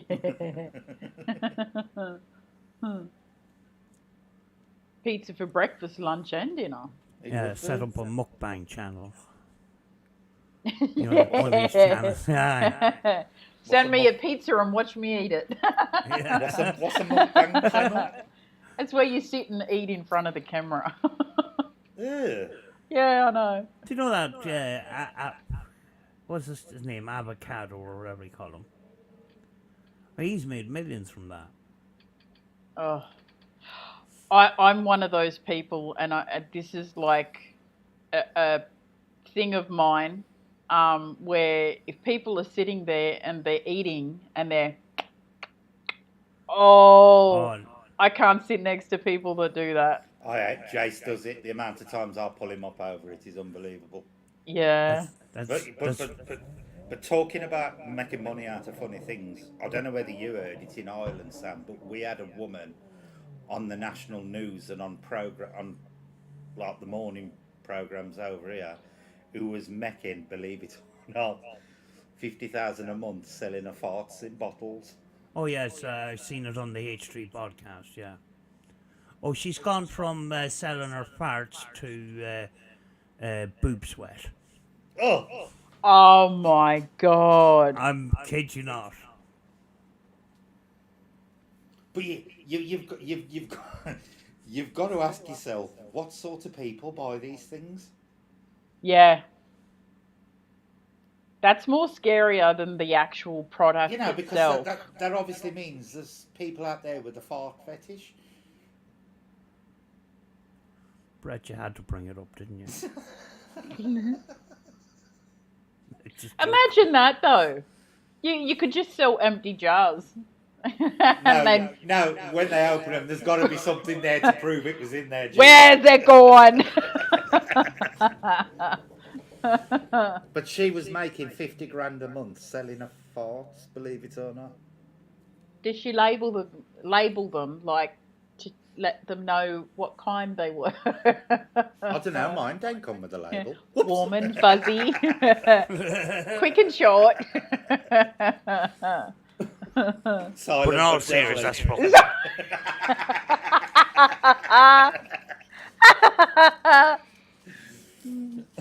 They're the ones that my dad says you don't light on fire. Yeah.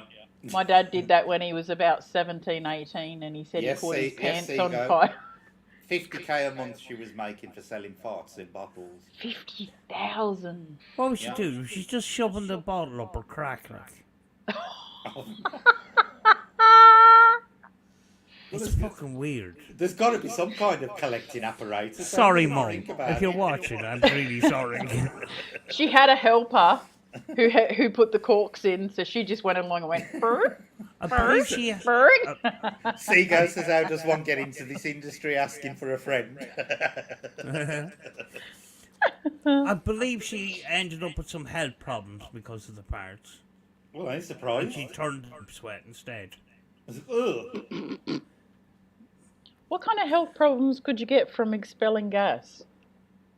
Well, I suppose Well, if if you you generate too much, you get blockages and all sorts, wouldn't you? Stomach cramps and God knows what. I'd say she was heavy on the beans. Got to have been. Maybe she ran out of gas. Mind you, considering energy prices at the moment, it'd be bloody handy to have around.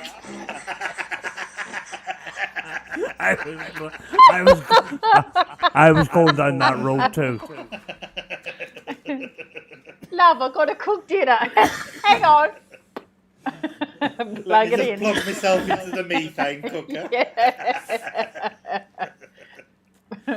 I've seen documentaries in India where they use the cow's poo and they put it in a big tank and Yeah. actually they turn it into methane. It's a simple thing. It's just Yeah, they do it over fermented. here, Sam. They do it over here. All right, and these places had very very limited, the very very basic huts, mud huts, but they still had gas from this Yeah. big tank of cow's poo. Yeah, they've started doing it over here now as well. Methane tanks through manure. It's another big business for farming.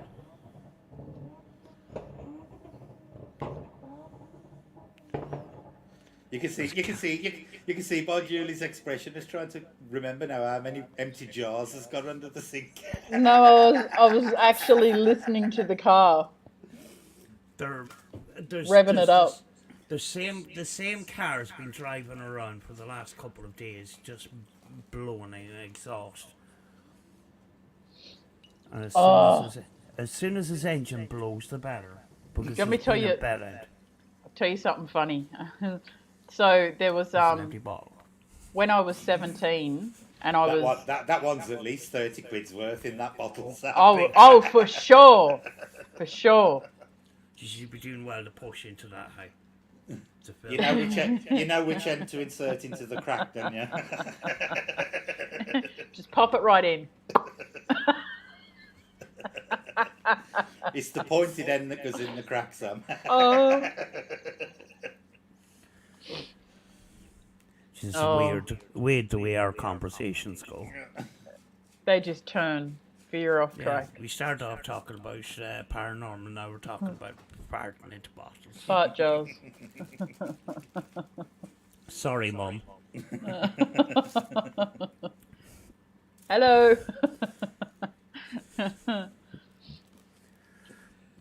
Oh, there's this when I was 17 and I was dating this one guy, being a small country town here in Australia, the young fellows, they used to get out in their cars and drive around at night time and that.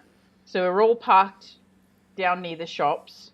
Mm-hmm. And there was one fellow and he had this old car and it was an old piece of crap. And he thought, I'll go past and I'll rev it up and they'll all be impressed. So he goes past. Do you know what a key banger is? No. So it's where you turn the car off while you're moving, you pump the gas pedal, and then you turn it back on, it goes bang! Oh, right, okay. That's So- what's happening right now, yeah. Yeah. So he did that, but it blew the exhaust off the back of the car. Yeah. What actually happens there is when you turn the engine off, the pistons are still pumping and the Yeah. gas is still going in, but it's not being ignited. Yep. And the petrol, the raw fuel goes into the hot exhaust and it's ignited inside the exhaust rather than the cylinder, and it just goes bang. And if your exhaust is halfway rusty, it just blows it to shit. Like. He drove off and the exhaust was still there. I once, when I was a kid, about 19, 20 at the time, had an old Ford Fiesta. Can you remember the Ford Fiesta, Sam? Yeah. And we were going to Cleels the one day because I used to do a lot of CB radio then, and it was the highest point in the area.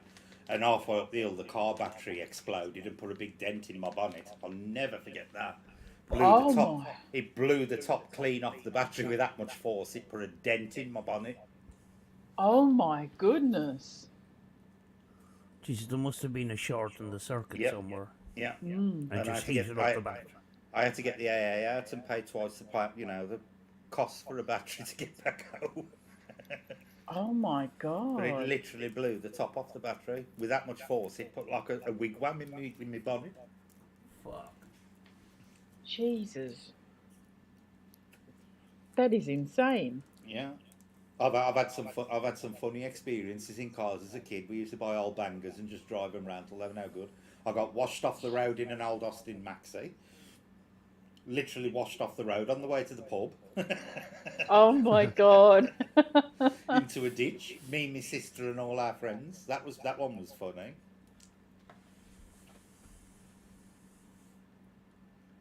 The good old days. Mm-hmm. Oh, I need a jar. I'm ready.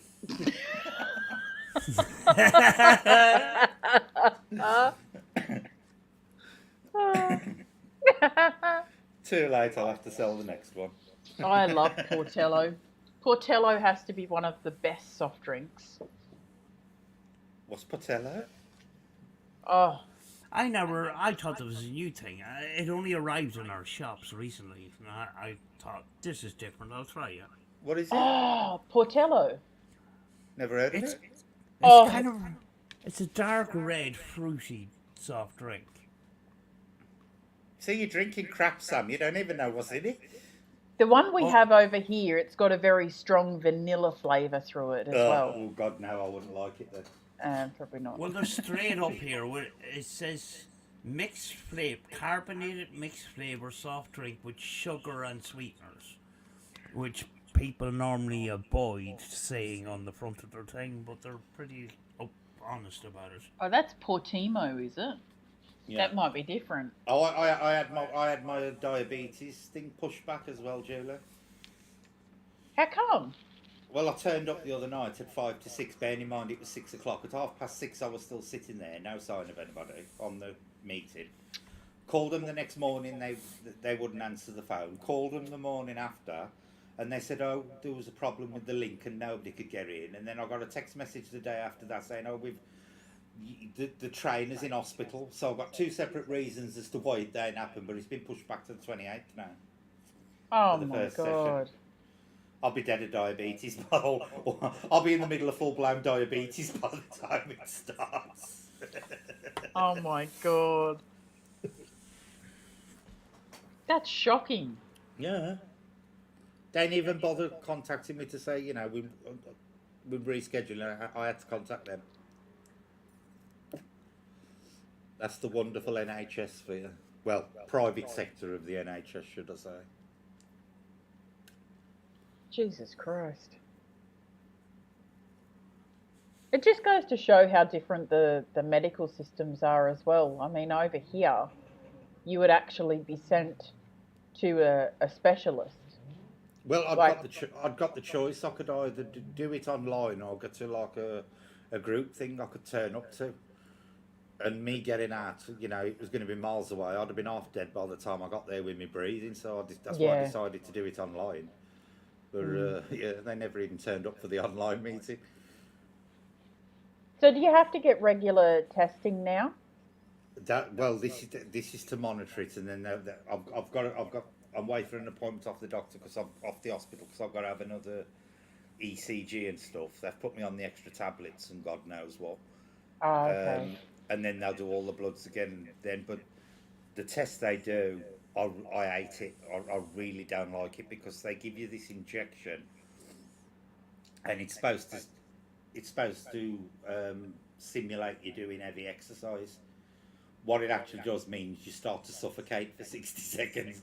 It is not Oh, it is not a pleasant experience at all. You just cannot, no much how deep you breathe, you just cannot get enough oxygen into your system. So I've got to go through that again. The last that's time scary. yeah, well, the last time they'd nearly do it because my beats and stuff were that low. I was borderline from not being able to do it. So I ain't looking forward to it this time. Oh my god. But for them 60 seconds, you feel like you're gasping. You feel like a fish out of water. That's But shocking. yeah, it's just a matter of waiting and seeing now. I think eventually I'm either going to drop dead or have an off transplant, one or the other. Oh, don't say that. Well, I can come and visit you through the spirit box and prove they work. Yeah, it won't be the same though. Can you imagine Brett communicating through the spirit box? Yeah. Some of the shit he's going to come out with. Oh, it'd be the best spirit box sessions That'd be ever. funny as fuck. Yeah. The key word is going to be fart in a bottle, so you know it's me. Okay. Okay. Fart in a bottle. I had the weirdest session yesterday where every name under the sun, every swear word that I've ever heard came through. It came through in a space of 10 minutes, including homophobic slur words and everything. So, radio, definitely not.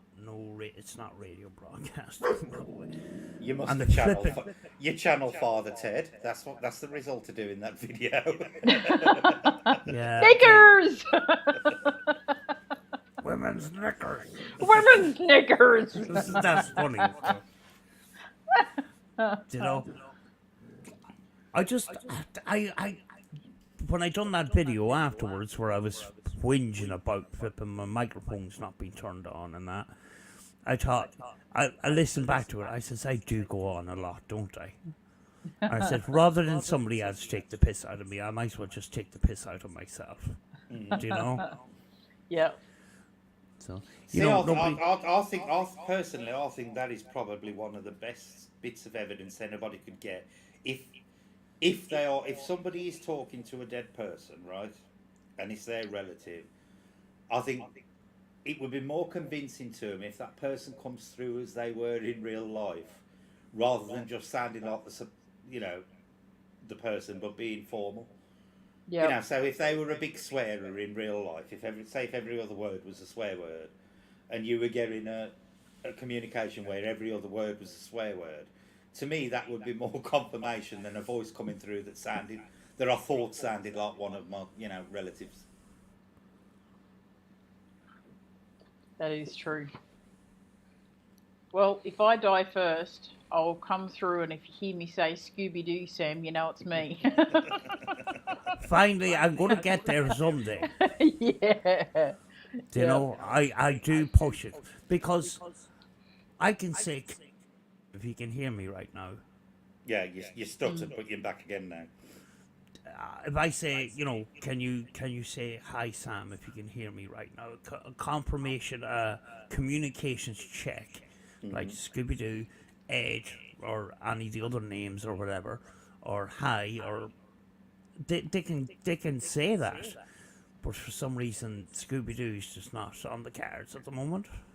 I'm waiting for him to say it, though. Yeah, I must keep pushing it. Over here, Seago says swears through the radio is definitely an interesting phenomenon.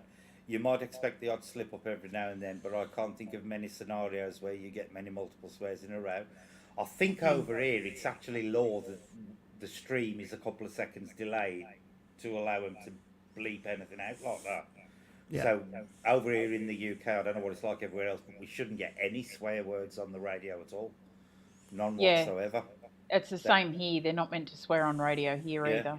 They should actually blank them out before it's broadcast. Well, what I heard yesterday, unfortunately wasn't recorded, would get somebody fired, and they'd be on headline news for coming out with what they came out with, this homophobic F word.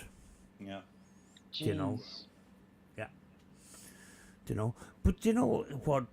You know, some people actually do is if they want that word to come through, just do a spurt box session and just keep saying Scooby Doo the whole way through for 20 minutes or half an hour.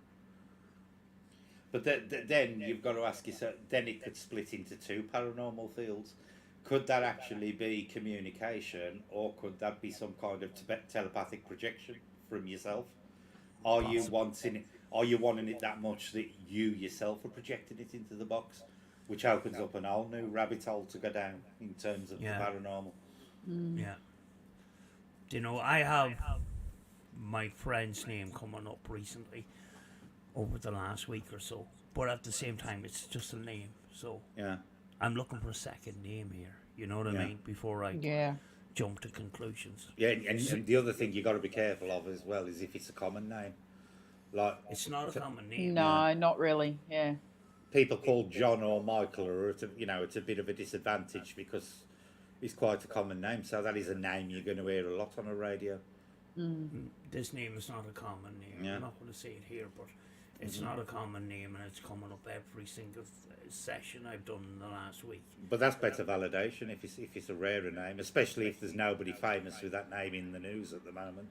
Yeah, but at the same time, it's still a name. Just a name. Yeah. You know? That's like my nan. You know, I always tell her if she ever comes through to me to give me her name because she has a very unusual name as well. Yeah. Well, I actually had an app on my phone that I tried out. The one's Paratech, I think it was called, where it used to generate random words. You say random words, and on one of my investigations, it's the one at Wentworth Arch. My middle name came out on this machine. Now, my middle name is Jaden. That is not, a common name. And that came through on that Paratech. It's one of the only times that I've actually questioned, maybe there was something in this app. Because it did actually, that word, and it's never came up before and it never came up since. Yeah. But that one day it came out. Yeah, Happy Droid has actually reached out to me yesterday. Yeah.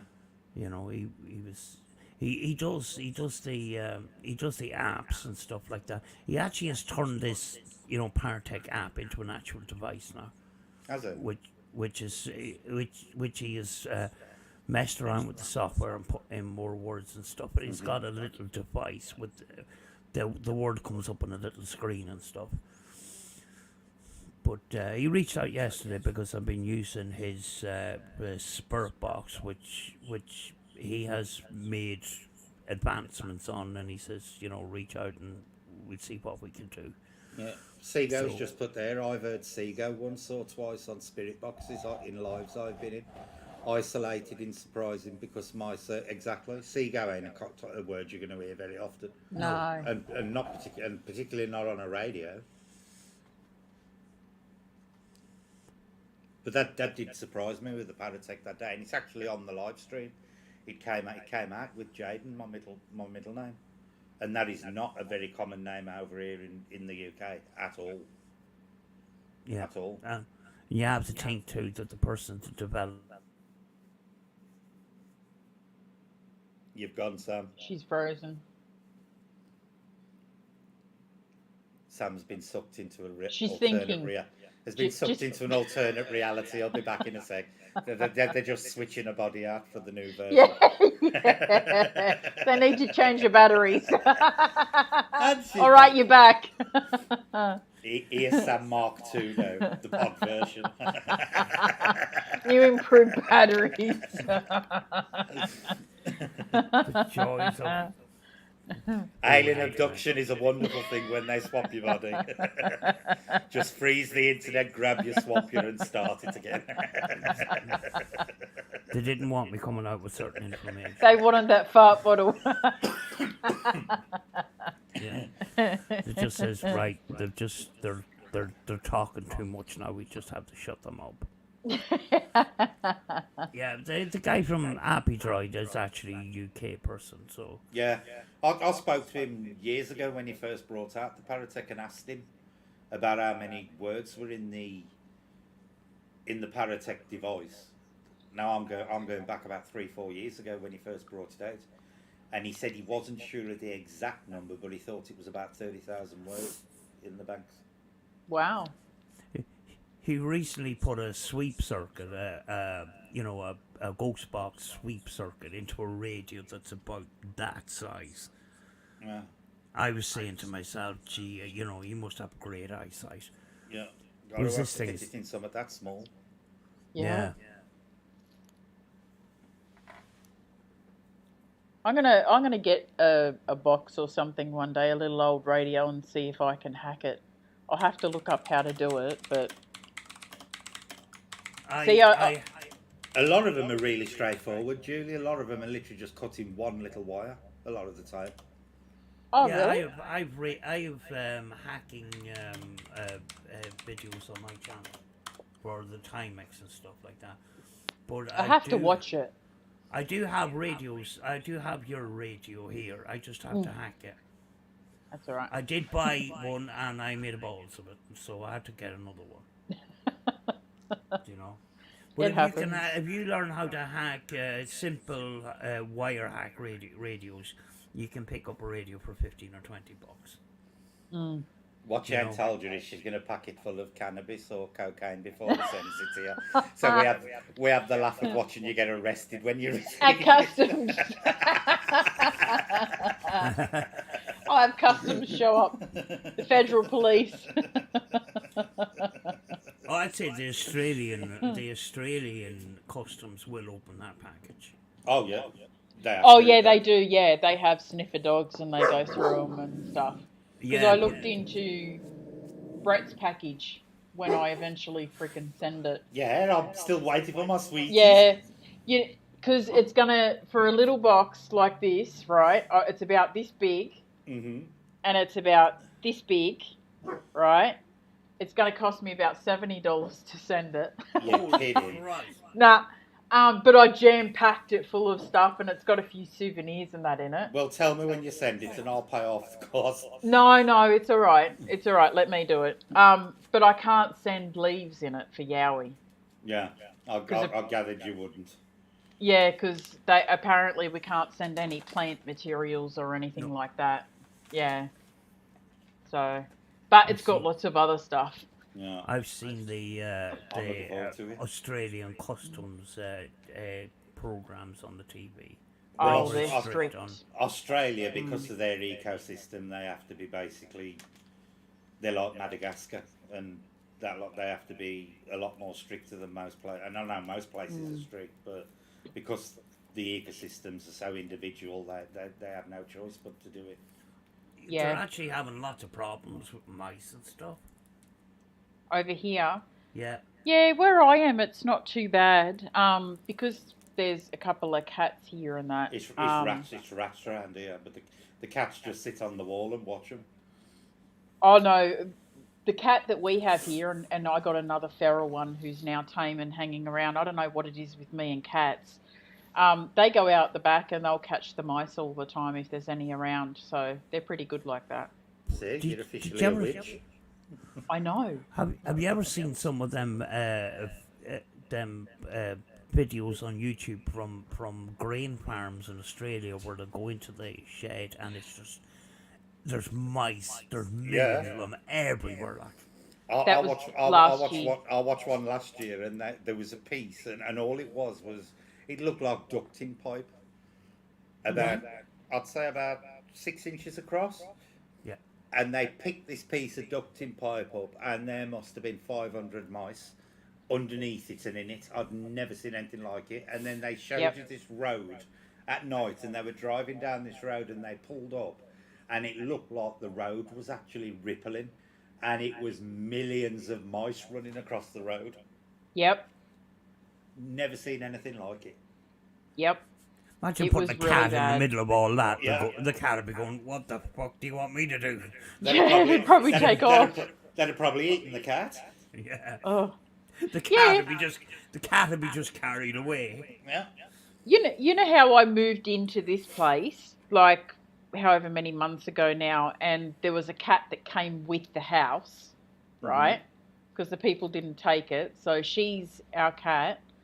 And then after I'd been here for about 2 months, I had this black cat, a feral cat, hanging around.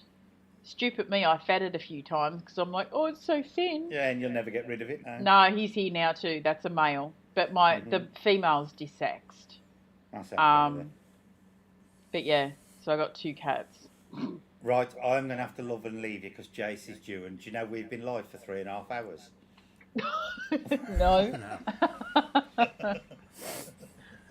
Oh, all right. I've just seen the timer in the corner, and it's 3 hours 29 minutes. Yeah.